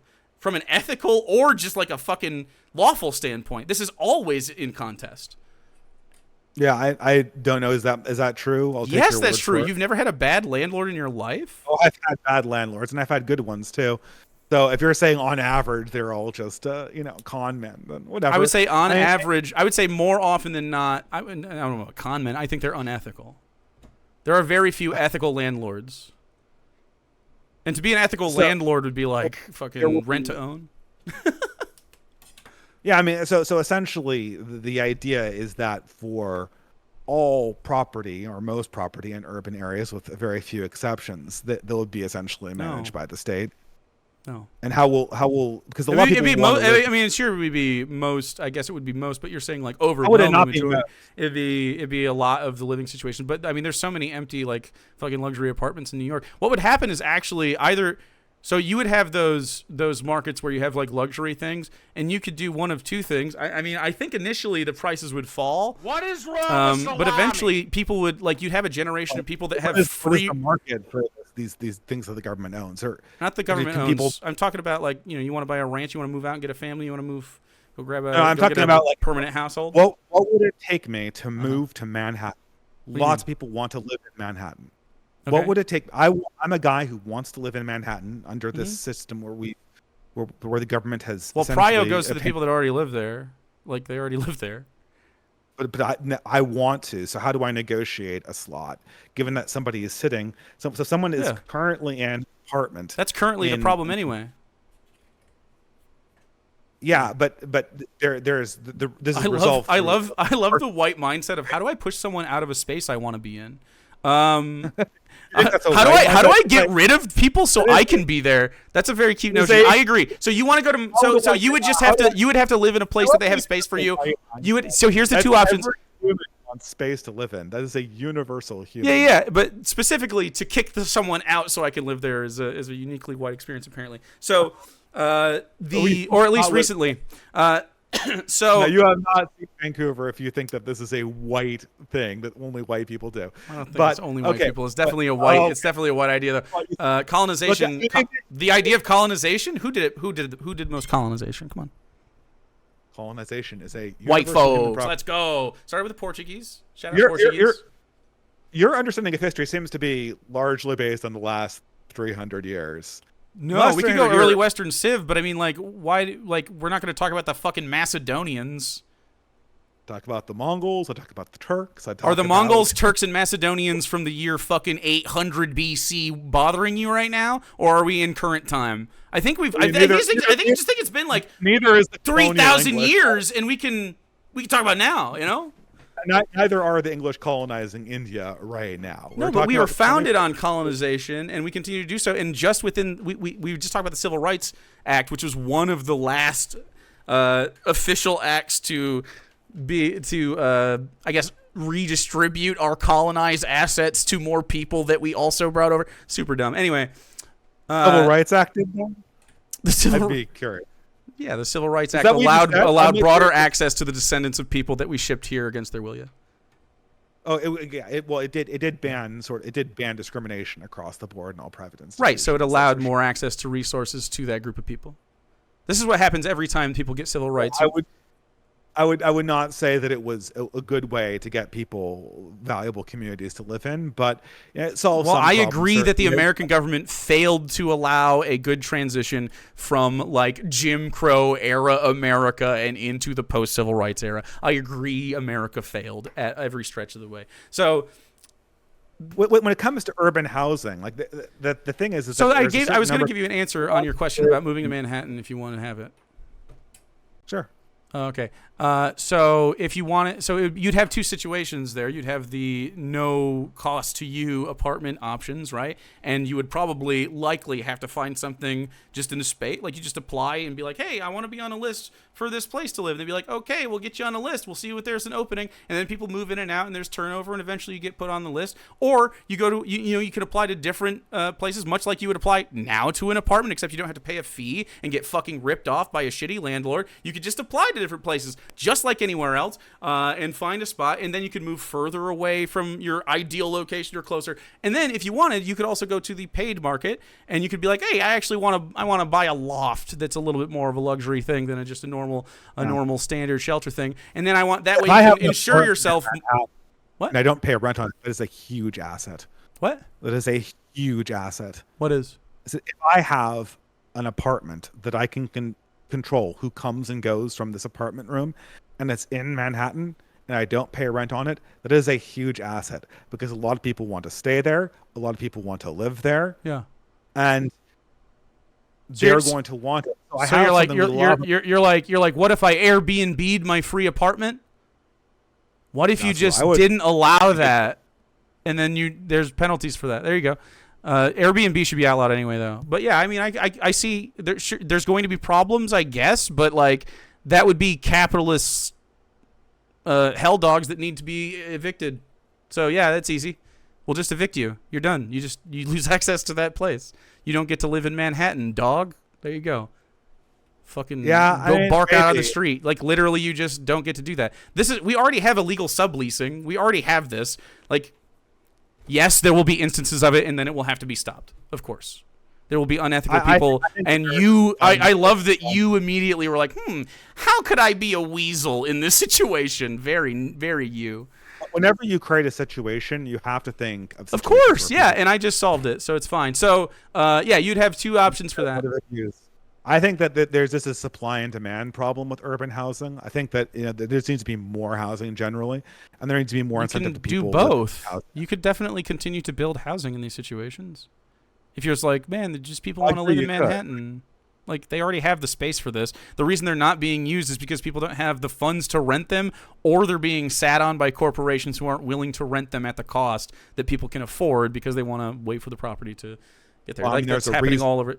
Yeah, the capitalism is shitty. That's the reason. It's unethical, and it doesn't allow people. There should no. This case is directly a result of the Federal Reserve policies. It's a direct result of capitalism and its interaction with housing. And the Federal Reserve, the Federal Reserve absolutely plays a role in it, obviously. But we don't have to address the Federal Reserve to address this. We can just abolish rent. I think the problems will still persist if you abolish rent. With problems will still persist for a little bit, and then you will eradicate. I mean, like, literally, you're talking like one generation of people that just have so much social mobility that, like, why? I mean, they're not going to try to disrupt this good thing. Like, there's no monetary incentive to do this thing when you can't. When you can. There's going to be a lot of people guys staying in there. Yeah, guys can just be like, well, I'll just go get this place instead of fucking dealing with you, man. Like, so for instance, there's people move around a lot in Manhattan. Yeah. Right. So what you would see, by the way, this like a fiction with this, because once you leave your apartment, you'll go right to the back of the line with like thousands of people behind it, right? I guess so. There'll be a lot of that's just Manhattan, but I'm not worried about like Manhattan. You can move out from the immediate Manhattan area and just continue to move out. And this we're only talking about one area. This would just solve. Move out. It'll be very hard to move back in again, right? I don't care. Okay. It'll be hard to move back into the place you left. It's already hard. This will be easier. It's already hard to do. You're like, oh, but there's not a lot of mobility. Can you move to Manhattan right now? Can you just fucking move there? It would take a lot, right? Yeah, it would. But I mean, if I wanted to rent a house in Manhattan, I guess I could. It's expensive. That's what I'm saying. Rent a house, rent an apartment, like rent a small apartment in Manhattan. They're very expensive, right? Right. What you would have in this system is you'd have a lot of people afraid to move out of their houses for fear of losing their space. It wouldn't be their houses. Their apartments. Okay, they're apartments. Yeah, you can. You don't want to cause their houses. So because houses are different things. The second they leave their apartment, their ability to live in that community would disappear because they'd have to get on the back of a very long line to live in. I guess in Manhattan, that would be one of the things that would happen. Sure. Don't move away from Manhattan if you want to live in Manhattan. Sure. I don't know what to tell you. That's already a problem right now. You're just talking about like. Well, like I said, part of urban areas, what makes them work is people can. So move this is in and more out. of a problem under capitalism than it is under my system, by a long shot. I mean, look, I want rents to be much cheaper, and I want people to build more houses, but you don't know how to accomplish that. You don't have any prescription for it. Well, I think the first thing to do, we need to reform our banking system. That's the number one problem. Oh my God. What do you mean? In what way? Like, do you see what I mean? Like, I ask you for a solution to a problem, and you're like, well, to make it more affordable, we have to go through these bureaucratic steps that have just fucked the system altogether. But like, just eliminate those. There's no reason to charge someone for shelter. There is no reason to do so. Yeah, it's very hard to eliminate the Federal Reserve current system because it's connected to everything else, right? Just like it's very hard. We don't have to get rid of the Federal Reserve System to abolish rent. Well, you actually might have to. You might not. Because all of our economy is essentially a giant real estate bubble. The second the government seizes houses, the real estate bubble collapses. Okay. And then guess what? What is the economy, man? Like, what does that even mean? Everyone's well-being would increase because they have shelter. Who cares what the fucking number does for a second? Because then what happens is investors go, oh, wait, there's more stability than there ever has been in America. I guess we're investing it. Boys, we're productive again. Let's go. And then they do their thing again. I don't care what the fucking S&P says about this. It's obviously correct to give people well-being. To borrow a line from Batman, like your money is in a mattress. But if that line goes down, that money in your mattress is going to be worth a whole lot less. But here's the thing: if you have access to shelter and food and healthcare, it doesn't matter if your dollar is fucking not as valuable as it was before because you don't need it as badly. I mean, it increases the value of your labor, of your bargaining power for your labor, of your resources. Like, you're frothing at the mouth to not have everything you deserve. Viewers can judge whether I'm frothing at the mouth in this conversation, but I mean, there are countries that have experienced hyperinflation, and this happens periodically. So why would hyperinflation be a bad thing in an economic system? Because it's incredibly hard to do anything other than get basic necessities. The basic necessities. Interesting. Where do we get our basic necessities from right now? A market? Do you think decoupling markets from our basic necessities we would be better off? What you mean? You mean like this, like what we were discussing currently, right? Like, what if the government just took control of the food supply, right? Because the government is pursuing capitalist means or capitalist goals. They have very poorly organized a subsidy system in farming that overproduces shit like corn, for instance. And that's why we have like 1 million corn chip varieties at 7-Eleven we don't need, instead of having like really thoughtful, to each according to their need type vibes. We could have a surplus of all the stuff we need and provide people with high quality produce. And you could still have markets for like, restaurants, Taco Bell, fucking rotisserie chicken, cans of beans. I don't care. But you don't have to have markets for people to go into the produce section that need like a head of lettuce and some carrots. So they can have nutrition. You have the industries that the government has seized. And maybe in your example, you're imagining that they seize the entire food production system. What? Or just sort of the essential ones. No. Is that the idea? So you're saying hyperinflation won't matter because, and I don't like the federal. What would happen is you just wouldn't charge consumers at the consumer level for produce, and you could market everything else. Stores would still exist. You still exist. So it's just it's like free to take. Yeah. Okay. I mean, how many heads of lettuce you need, buddy? How many can you hoard? See, this is what I mean. Like, you can't hoard. No one's going to buy your lettuce that you're charging when they can go get it for free. Well, they're going to if there's no more lettuce in the grocery store. Because you took all the lettuce because you're a warlord. So this guy took all the lettuce. That's theft. Did you take more lettuce than you need? You study. So because we're talking about conditions of hyperinflation. Yeah. Right now. And so people need their necessities under like Zimbabwe and Weimar Germany. Are we Zimbabwe or Weimar Germany? That's crazy. Are there? Hold on, wait. These are hyperinflation economies. Where is the United States in Zimbabwe? I asked Google 1 second. But the United States does have a Department of State in Zimbabwe. Jake, I'm talking. We're looking at examples of countries that have experienced hyperinflation. Oh, okay. Hey, have you experienced countries like the United States that have the access to all the resources that we have, and we don't have the access to resources of different places? We have these? But I thought you said that we could experience hyperinflation and it wouldn't matter if there were governments in charge of groceries. Governments in charge of groceries? Or the government. You have a very slim view of what's going on here, and I can see that like you reduce it in your head to like, he just wants state communism. But I've told you I'm not trying to put state communism. I'm trying to reduce the market share of necessities. Look, in societies that are experiencing hyperinflation, hoarding is a very common feature because everyone buys everything as soon as they possibly can. So people we're not going to hoard. They're not going to hoard heads of lettuce when they don't need them. There is, if there is a shortage of these products, they will do that. Do that. Okay, so why would there be a shortage of lettuce leading to hoarding of lettuce heads? Because- in my just diabolical scheme to give people access to produce without having to charge them 50 Is cents it or whatever. diabolical, or is it something that might have a problem, Jake? That's what you have to ask yourself. Sure, what's the problem with it?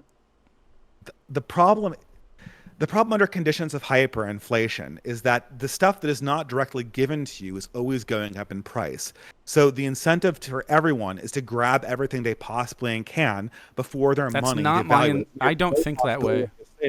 I don't know I'm most people explaining think that what way. hyperinflation would imply if, for instance, So hyperinflation. Okay, so so you're assuming I hyperinflation. don't like the situation that we're in here, but You're assuming hyperinflation in a situation where I have described we have our survival needs met, and how do we deal with hyperinflation in a situation where you have rent paid for, healthcare, education access, and produce access, and you're like, what about hyperinflation? I don't understand what hyperinflation. So you can't afford your PlayStation because PlayStation went up to $1,000 because it hyperinflated because the value of a dollar went down because we give people lettuce. So you're worried about not being able to have non-necessities because people are going to hoard the lettuce because their dollar's worth less. But hoarding will in all. They don't need dollars to have access to produce, though. So why would they hoard it? Why would they hoard it if they don't have any pressure on them to do so? Because these are scarce resources. They're not scarce if they are there. What are you talking? Like, they're there. Right. So your dollar is less value. You say the dollar drops to 50 cents. 50 cents of its value. Say it does right now. Those things are limited, right? Like if I could afford a steak, I'd eat one every night, right? They're super nutritious. They're super expensive. You said you could afford a Manhattan apartment. You can't afford a steak every day. Steaks are super expensive. You bought one recently at the store? You can buy a ribeye for like $15. I don't think I could. Okay, let's say Kobe beef steaks or whatever. That's not a necessity. That's clearly not a necessity. Okay, so how far up the chain do you have to go before you get something that has a limited amount and it's limited by price? Actually, not that far. As soon as that happens, you could have access to produce. I don't think I would put factory farming under that because I don't want to incentivize the process. I didn't understand that statement. I don't think I would put factory farmed meat necessarily in that. Eventually, I think I would phase that out. But you probably have to initially. Would not be paid for by this everyone gets things for free thing. Not everyone gets. It's so reductive and it's like crazy. Everyone gets things for free. Do you need food? Do you and your family need food to survive? Not groceries. You have to buy Cheetos, but you don't have to buy a potato. Do you see the difference? You have to buy frozen pizza, but you don't have to buy a head of broccoli. Okay, so essentially, do you see the difference? So you're saying essentially the raw foods and the produce. Essentially, I said this at the very fucking beginning twice. Yes. Calm down, Jake. Come on, we're working through a policy here. It's like you're just so angry at everything. It's like every single thing I say. Because you don't listen, and then you start to make assumptions about things, and I have to walk it back because you just weren't fucking paying attention because you were waiting for like the next time you could be like, well, I know the name of this book from 1973. Like I don't just. Listen to the fucking words I'm saying, and I don't have to repeat them. That'd be great. I mean, come on. Like you don't listen. Like literally, my chat's like, dude, this guy's not listening. I have repeated. Okay, yes, I'm gonna repeat it one more time. Produce, like unprocessed foods, definitely should not be, unless they are considered like caviar or whatever. I don't know. That's processed though. I'm trying to think of a truffle. There we go. A truffle is a rare luxury item that I wouldn't consider a necessity for the average staple of your American diet. Things like rice, flour, potatoes, things that you just need core if you don't have a cent in the world that you can get access to for free. This would essentially at the consumer level. The produce industry would be just a nationalized thing. And it not would necessarily. Or I guess, I guess not necessarily. Right? They could still work. I mean, they already work on farmers currently right now already work on a subsidized thing, but they do so poorly and inefficiently. We could literally just change how we do that, and you could have farmers producing produce. But some of those people that produce like potatoes, for instance, would sell to Lay's. They wouldn't always be government contracts. It'd be like What? I thought this is all we're gonna have Lay's around, like the potato chip company in this system. Dude, you're not listening. Why do you think I'm dissolving every fucking thing that's ever existed when I I say don't know. I mean, people should have like, access to no rent? You should abolish rent so people should have access to rent. We should have access to produce. And you're like, well, I guess he's abolishing Lay's. You can't even listen. You can't even fucking listen. Why are you a baby? Why do you have a baby brain? You're supposed to. You sound like a smart guy, and then you don't fucking listen. Down, Jake. I can't call. I'm gonna calm you up. Bring your fucking neurons up to my fucking level, man. Please listen. I don't know why you're making assumptions. I'm trying. I mean, you're laying out a system is totally fine if you want to laying out the system, but you don't fucking hear it, and then you make straw man arguments against me without even telling me what you believe I'm saying. And now I realize that you thought that I abolished fucking Lay's in the middle of that. I already told you that I do not think that we can just like, oh, we're doing communism. We have to step out of it. You can't just walk out of a lake and be dry. You got to dry off a little bit. You got to drip dry. Okay. You got to make your way to the fucking shore first before you can even get to some kind of communism shit. But like, I'm a leftist. So like, you're like, oh, this guy wants communism immediately. We're just essentially running all of the produce off basically of our EBT system, right? Would cash be exchangeable for produce, or would all of it just be necessarily EBTs? EBTs? Welfare. It's not welfare. You are not able to think about this. They do not. So you walk into the store and you go, I want some broccoli, some tomatoes, I want some potato chips, and I want some Mountain Dew. And I don't know what fucking dinner that is, but these are the things you want. This is the list. So you walk into the store. Figure out who's getting paid for what. Who is actually in charge of the distribution You walk system? into the store. You as the consumer at the store do not pay for the broccoli or the tomato. You do pay for the potato chips and Mountain Dew. You go to the front. You pay for the potato chips and Mountain Dew. You walk out with your produce, potato chips and Mountain Dew, and you go home. The people who were paid for the produce are already paid by the government. Like corn, fully subsidized by the fucking government, basically. Okay, this is all a thing. So when you go get it, when you get corn, you're paying. It's the existing distribution system, but the government is essentially the payer behind it, like welfare. That's the system you want. It's not welfare because you're not giving it to individual citizens to then distribute in their community as currency. It's not the same system. No, it only goes. It don't like. It's like roads. You don't. What the fuck? It's more like roads. It's way more like that. You don't pay for a road when you go on it. So who controls? Is the distribution system private or is it controlled by the government? I mean, it would probably eventually. I mean, right now, how it would work is you would just pay the growers. You would just pay the growers and not charge the consumer. You don't have to change anything. I mean, of course, you would change what you need. There's most of the cost of a produce comes from the transportation and distribution systems. Not yes, and it is in the government's best interest to subsidize that, so that you don't have to have consumers pay for it, so that you can have higher standards of living, because those truck drivers and those produce people all have access to the same amenities, so all of our standards of livings go up together. Is the supply chain managed by the government or is it private, like it is now? I mean, it would probably eventually be governmental, but you don't have to start that overnight. Okay, well.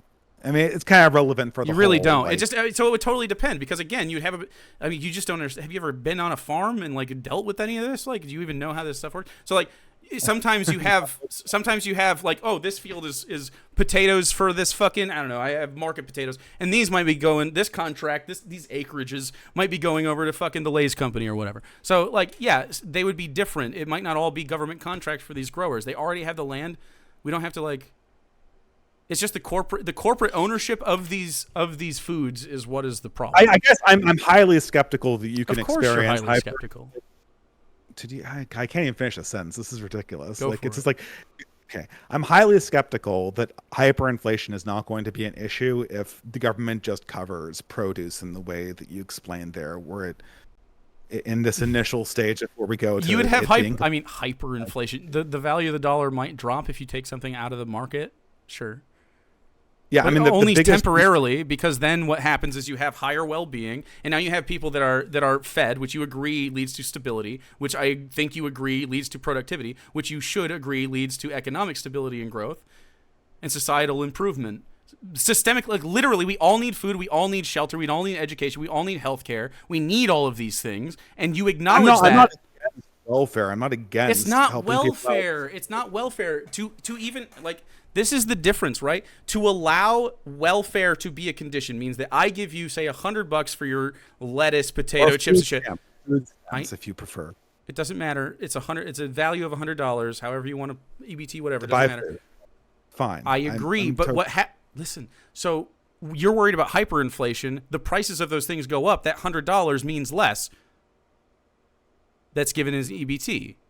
That's not my concern. Why? That happens now. That's currently a problem under capitalism. People can't afford to buy nutritious foods, and they end up getting the cheaper schlocky shit that's highly produced and processed.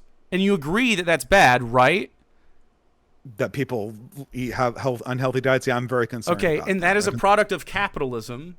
I know that the government can adjust these things upward with inflation, so you're so worried about inflation. Like, why worry about the value of $1 when you don't need the value of $1 to justify your existence?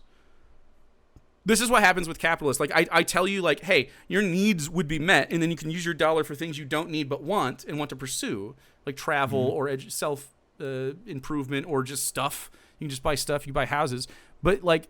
You're like, well, what about inflation? Who gives a fuck about inflation? It goes up and down, and it goes up and down, and it goes up and down. These markets always happen. Like, your needs are met. Your needs being met improves society. Like, I believe, just having 4 walls around you and food in your belly, that's a bare minimum. I definitely want more than the bare minimum, and I keep describing this to you, and you keep fighting me on it. But whatever your thing is, maybe this is an anthropological, whatever your standard is that you're going to provide up to the minimum before it turns into a want, in your opinion, right? The main thing that people try to do in society is obtain wealth for their families and for their descendants, and acquire provision over scarce resources. There has to be a way. The main reason people do that is because of the system of capitalism, not because that's what people want to pursue. If you ask anybody what they want in life, do they want the pursuit of capitalism in their life, or do they want well-being for themselves and their families and long lives and like all the stuff? Untrue historic statement untrue historic statement that people want well-being and happiness. Well, I mean, no, that people only wanted to acquire resources when capitalism came about. No. Only excessive resources. Like, we don't need like also a false statement. Excessive to what, right? I mean, you're talking about like warlords and like kings and shit, like unethical systems of government. Like, yeah, all human history before 1700. Yes, it's all unethical. I agree that these are unethical systems and we shouldn't do them. That's so capitalism. Interesting, including capitalism. No, but you can see precursors of capitalism throughout ancient society. I mean, obviously, you had aspects of capitalism. I mean, all the way back. I mean, fucking. And the first coins were probably something that right-wing theory pays attention to a little bit more. Money is not just money's fake. Consumption. Well, it's money is fake, and it's a means to an end. You don't need so. Well, it's certainly fake now because we just literally print it. When you couple it with survival necessities, you have the people that create the wealth. So that would be the government and corporations, right? The people that are in control of the wealth, the spigot that allows you to live your life. You are now suckling at their fucking teat like a cuck instead of getting what you deserve. And like they're running your life. I don't understand how you don't see the direct connection between money and them controlling your life in ways that you don't want them to. The church is also involved in this, but I guess we have to table that for another time. I'm a huge opponent of our current banking system. Believe me, I understand how banking system. But you're not the economic system. I mean, well, our economy is incredibly financialized compared to any previous economy. An enormous amount of our economy in this country is 100% just a figment of our financial system's imagination. That's why we can buy all this shit. Do you think believing in figments of imagination is bad? Well, I mean, like promises are figments of our imagination, and it's actually, not money a figment of imagination. It's a concept and a social agreement. Well, money is. I'm going to blow your mind here, Kate. I'm going to blow your mind here. Mm-hmm. Money and promises are the same thing. And matter of fact, they used to call money promissory notes. They're the same thing. Promises and money aren't the same thing, but they're tied conceptually. Sure. No, money is a kind of promise. It is not all promises are money. All money is promises. It's all money sort of a promise. I understand why you're saying that, but it's not really a promise anymore. It's definitely more of a tool of trade. It's it's definitely more of a mechanism of trade than it is a fucking little promise now. But I understand why you're saying that from like a this is not dissimilar from like two atoms never really touch, so you've never really actually touched anybody in your life. It's like the way money operates in society these days is it's like essentially ask him why he cares about banks. Yeah. So money essentially is like having a share in a sovereign corporation that is the United States government. So there's a certain number of dollars out there, and the more of those dollars you have, the more influence you have in the economic system run by the United States government. That is essentially what dollars producing. Yeah, but you could eliminate the dollars, and there still would be a question of how much influence and power you had within the United States government.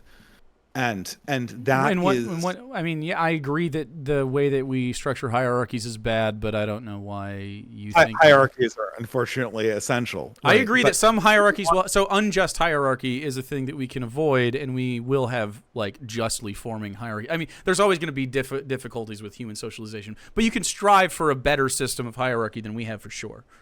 The hierarchy that is best is the one that produces the healthiest humans. And the one that produces the healthiest humans would be one that meets their needs without having to ensure that they're working before they get those needs met, obviously. Well, working is an essential part of health. Working is not an essential part of health. Some people are not able to work in the way that you're describing. That's because they're not very healthy. And, of course, there's disabilities. There's exceptions we have to cut for that. Some people just don't want to work. Well, that's not help. That's not help. You don't have to. But do you think that every human being has to work for the society to run? Yeah, I think that's not true, though. You agree that already currently. Okay. Before you put words in my mouth, okay. I think most humans need to be working in order for society to be healthy. They need to be working. So more than 50%. I agree, more than 50%, probably. Well, okay, but not everybody. We don't need everybody. So we don't need, like, obviously kids and elderly don't need to, and then there's a contingent of people that really just don't need. We don't need 100% of the workforce working in the workforce. Have you ever had a job that you were just totally redundant for? Actually, I haven't. You haven't had yeah, absolutely. You ever worked in like a shitty job? You haven't worked in a shitty job in your life? Shitty jobs, but I usually did a lot of shit. Yeah, but I mean, at Best Buy, you think you're essential to the Best Buy model? You know what I'm saying? You're not there now. Are they doing okay? You know what I'm saying? Or wherever you worked, like these are Safeway and okay, but so that's a great example. Is Safeway an essential place of like? Do we need people to work at Safeways? Well, I mean, until robots replace them, I guess we do. I don't understand. Right. Okay. So this is a good example. So you agree that we can automate a Safeway, meaning that there's no one works at Safeways anymore, meaning that not everyone has the option to work at a Safeway, meaning that we have fewer kind of like prospective jobs, right? Or yeah, I think. And because we're more efficient, we don't need every single person to be working constantly because we can have one person do. That's a problem. I would want to be served by people more than I would want to be served by. Okay, I also like socializing with people, but we don't need to have minimum wage Safeway workers that are tying their fucking survival to their Safeway job. Like you can have Safeways and still have like gas guys. You can even go back to guys that like come out there and like, hey sir, need me to charge your electric vehicle, and I'll just plug a plug in there. You can even have that. But like if their survival is dependent on the job, and it's like a Safeway job, it's not the point that I'm making. That's the problem. I feel like we're kind of talking past each other, right?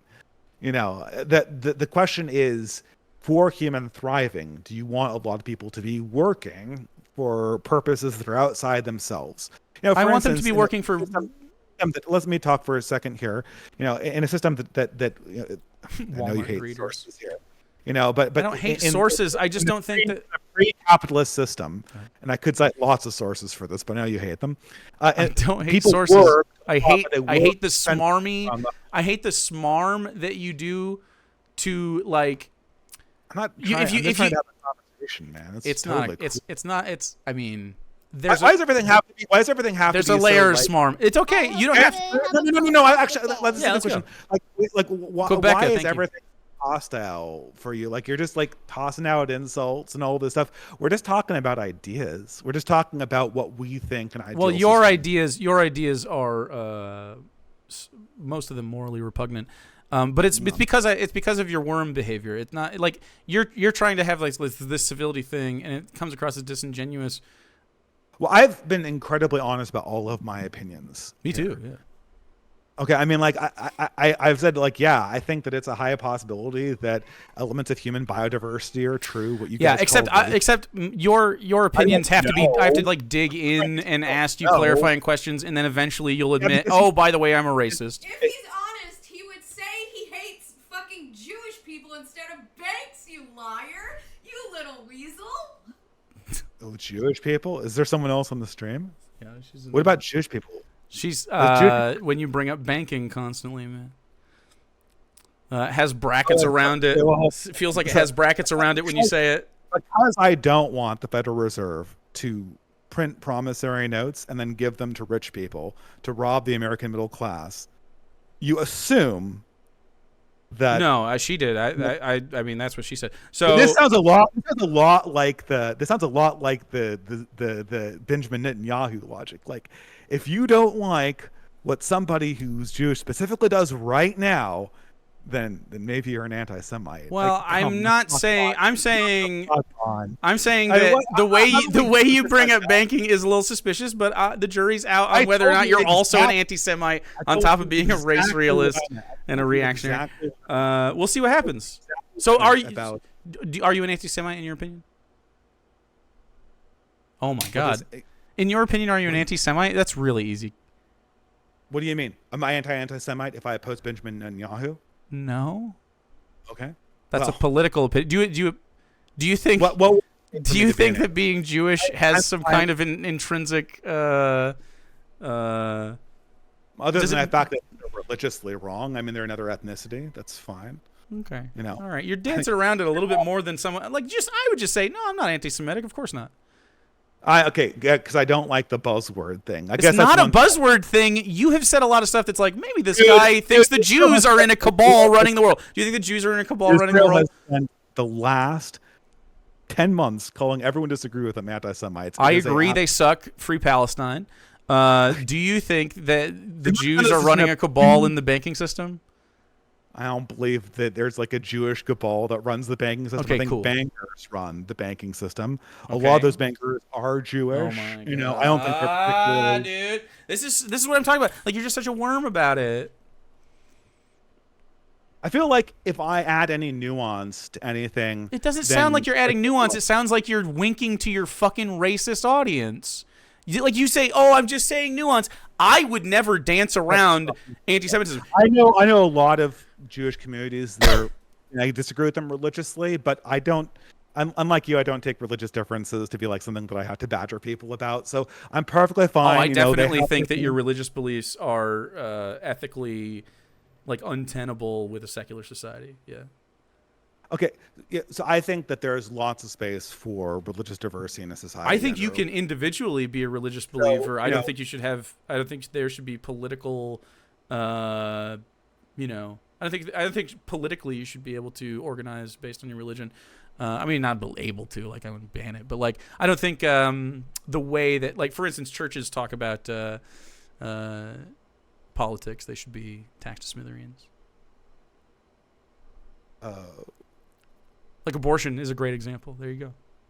I don't understand. I thought you were asking me about like Jewish stuff. Go. Like, I'm fine with like whatever. Like, they have their own community. I hope everyone in Israel thrives and has their own separate communities and their own that we separate communities. You think ethno-state? So like, let's be real. Your prescription would be like an ethno-state, right? Like, you would think that, like, or ethnic communities. Communities organized based on mostly aesthetics, right? Ethnic like aesthetics. Or I would, if I had my druthers, I would organize a community around religious faith and not around ethnicity. But I think naturally people tend like to... you do like a little...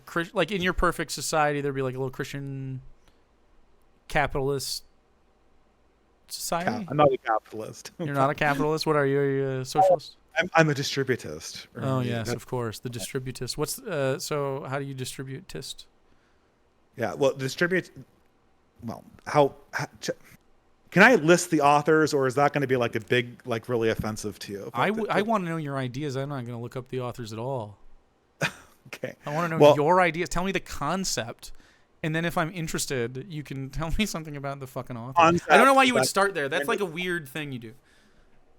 The concept is that there needs to be a distribution of wealth that is amenable to the formation of families, and that essentially we need to preserve property and a fair distribution at the same time. And the way this was proposed by early distributists is to target banking as a means of fairly distributing wealth. And I am of the belief, as for many other distributists, that our banking system is designed to essentially make the rich richer in our society and the middle class significantly poorer. And right, but you still allow for a low class, and you want them to still work under capitalism. You say you're not a capitalist. You still want them to work and toil for their money. And if they were not to do that, you would not distribute to them. I would like to have everyone own their own shit, basically. Okay. What do you mean? I mean, you can own your own shit. So if someone didn't decide I not to work... I think it's fine if we have, like, I'm totally fine for a base level, making sure people don't starve and making sure people have a home. You're talking about like UBI, or you're talking about like giving them stuff, like rent abolition, for instance? I think people should be pushed towards working always. Why? As a means, because I believe that working is an essential element of being a healthy human being. Why? And if you take it away from people, they eventually kill themselves. Why? Because you can see how people what is the worst thing you can be in the society? It's to be a NEET, right? That's like it's definitely to be like a fucking pedophile or a rapist, or the combination of them. Like you can be in jail. Yeah. Oh, you mean like morally speaking? I mean, like, yes. What is the state of society? For instance, I do not think what. Okay. For instance, if you look at depression rates, for instance, and you look at depression rates inside working class communities, and these working class, like my grandfather, the depression rates in working class communities are high because the stress on working class paycheck to paycheck. They're not as high as they are in unemployed society. Unemployed, right? People of course have not. Jobs. But that's because that's so silly. Because of course, because their survival necessities are. They need to work in order to have a standard of living that is nice. And, of course, depression rates are higher when the value of life is tied to the amount of dollars you have, obviously. Like, are you serious? You can go to, like, well-off kids whose parents are supporting them completely, and they're like living in their parents' basement and doing fuck all, and they're horribly depressed, right? Because they do not have a vocation to work towards. That's not the only reason that rich nepo kids are depressed or whatever. That's not the only reason. I'm talking about like your standard issue basement dwelling needs. I'm talking about those people. And it's a depressing life to live in, and it's really, you can go down the income level and look at welfare communities, and that's horrifically depressing. You can go up the income level and look at middle class needs, and they're also incredibly depressed. I want everyone to have this isn't level, but I think the thing is we want people working so that they can. Middle class is still like paycheck to paycheck or two paychecks to paycheck. You know what I mean? The most important thing is to eventually get people to own their own houses and own their own tools to do their jobs. That is such a baby-ass, weak, terribly low-brow dream of what your life can be. What a cuck. Why are you like this? Your dream is just to have the resources to work good for whoever pays your paycheck? The dream is to be an independent person who's making their own money from exchange. Do you see how you can't decouple your value in life from money? Like, it's nuts. If you were on an island with no other society and just you and your family and, like, I don't know, enough of a group of people around to keep you sane, and there was no money at all and you just had all your needs met, that wouldn't fulfill you? Yeah, absolutely. Of course, because you don't need money for fulfillment. The only reason you tie money to fulfillment is because under capitalism, your needs are pay-gated behind money. And so there, again, you run into my solution. What I'm expressing does not have anything to do with like the literal promissory notes that it's done in. It could, if you're Swiss Family Robinson. Do people still know that book that used to be really popular? If you're a Swiss Family Robinson and you're essentially just owning your own family treehouse and there's no promissory notes, you are still the master of your own destiny. You are still essentially, you are the one making the decisions over your life. So inside every life, there are scarce resources and there are decisions that have to be made about hard trade-offs. I want those decisions to be made by the individuals and not by people who are managing them. That is what. But when you pay-gate their survival, it does fall down to the decisions of management on whether or not those people will be able to succeed in your society because they're the ones that distribute wealth. Yeah, in our current system, it's horrible. I don't want people. So you're talking like a UBI system? No, I'm talking about a system where people can essentially own their own small businesses. So everyone has to own a small business to survive? Well, I guess we could have government-created jobs for people who want them, or we could even have corporations that employ people. I just don't understand. Like, there are obviously situations where we need labor and stuff. Many people that aren't business situations where they're masters of their own destiny. That's my objective, right? Is to have as many independent people as possible. Dave's baby girl was in here. Other Dave or this Dave? Was in here saying we can't give housing to black people because they aren't civilized enough? Wow. Okay. Are you talking low? No, I'm not. So this guy. Okay, so one of your people said that we can't give housing to black people because they aren't civilized enough. It's fascinating. You have a lot of interesting fans. Do you agree with that notion? To me and not Randa's in the chat, Jake. Well, yeah. I mean, I've definitely been giving you a lot of attention. His wife, your fucking wife. You have a dumb wife. You don't have to have a dumb wife. She could be a smart wife. Your wife said in my chat that she doesn't believe that black people can have free housing because they're not civilized enough. Dave's baby mama was here goose stepping. Is this a fake account, or do you know who this account is? I don't know. My wife says a lot of colorful things online, and I think it's hilarious. Your wife says colorful things online. Do you agree that you can't give black people a community because they're not civilized enough?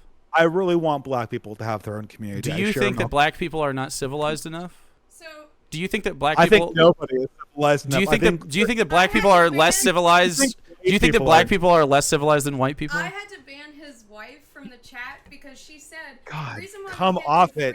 I don't want to relitigate. You're wasting my demographic differences. And that right. Europeans yeah, I mean, are just why don't you? So civilized and capable of taking care I'm.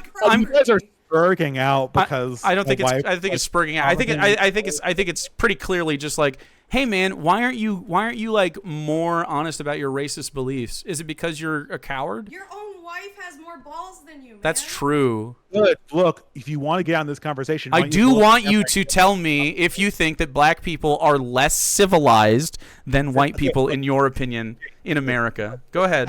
Yes or no? Let's you and I talk and not this like. Sure, I'm going to talk to you about comments your wife, who you are married to, made in my chat about the civilization, the civilized nature of black people.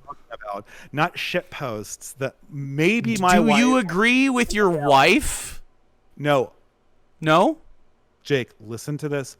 No, I disagree. Not somebody else. It's not a shit post. Your wife's a racist loser.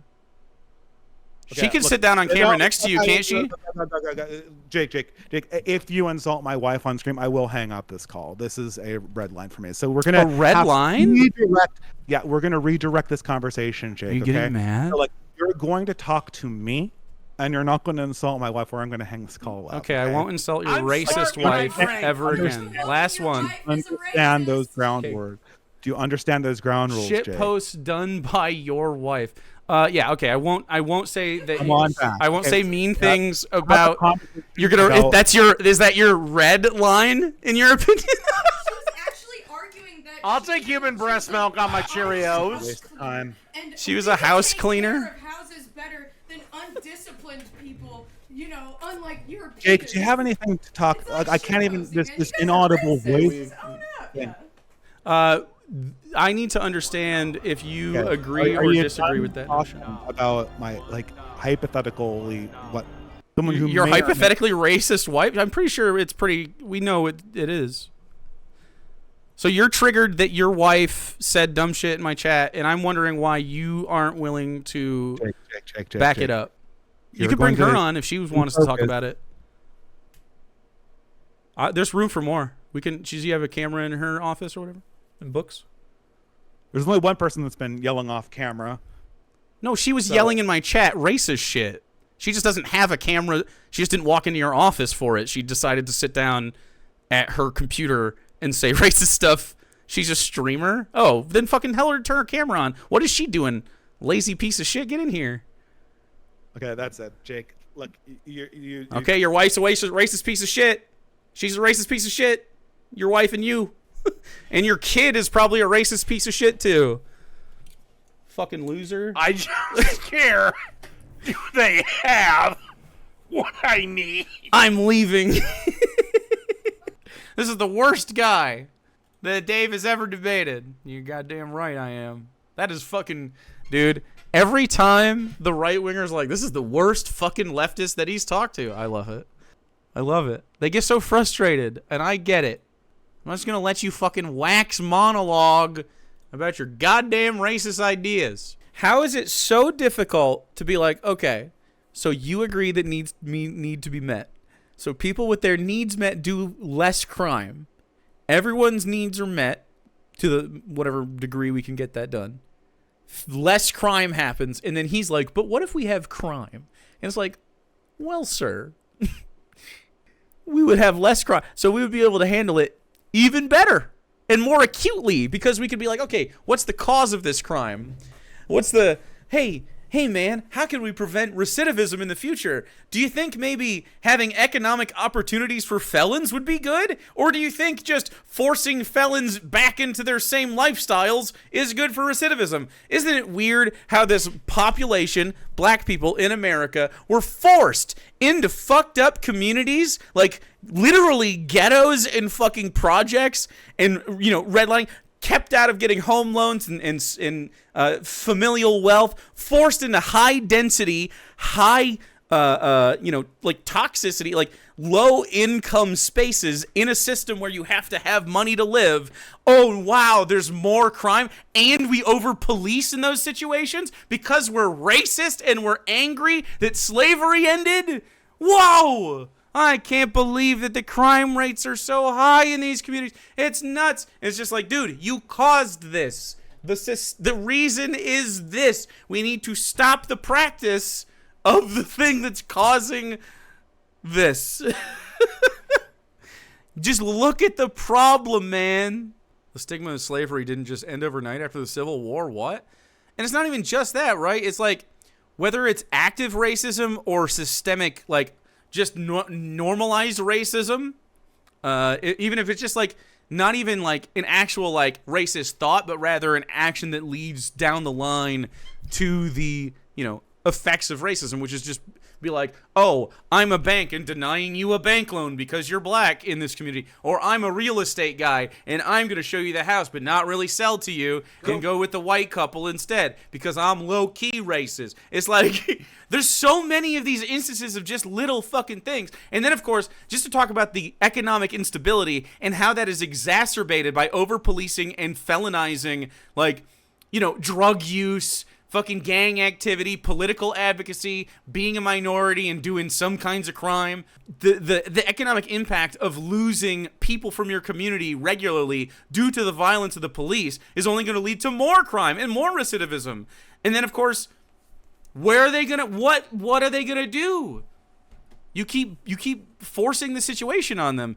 I mean, it's, we talk about apartheid. It's like diet apartheid. Right? Like financial restriction is, it's crazy.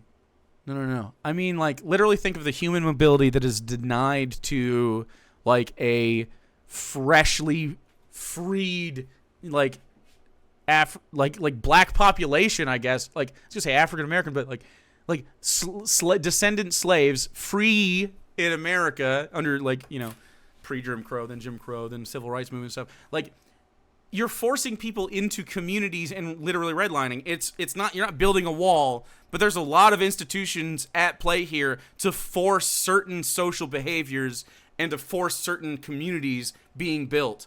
It's free-ish. It's like, that's what I was saying. It's like apartheid light. Like there it's permeable, but it's like, you know, oh, you gotta be an athlete, or you gotta be, you know, you have to be exceptional in some way to get out of like your economic situation. And it has nothing to do, or very little to do, with just your raw aptitude. It has everything to do with just the circumstances of your birth and your connections and your ability to like make it.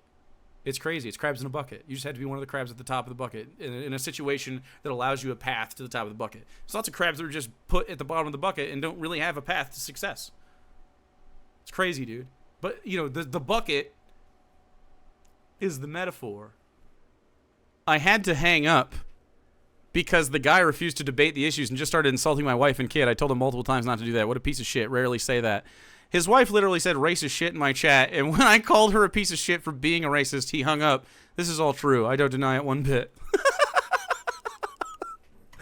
It is true, too.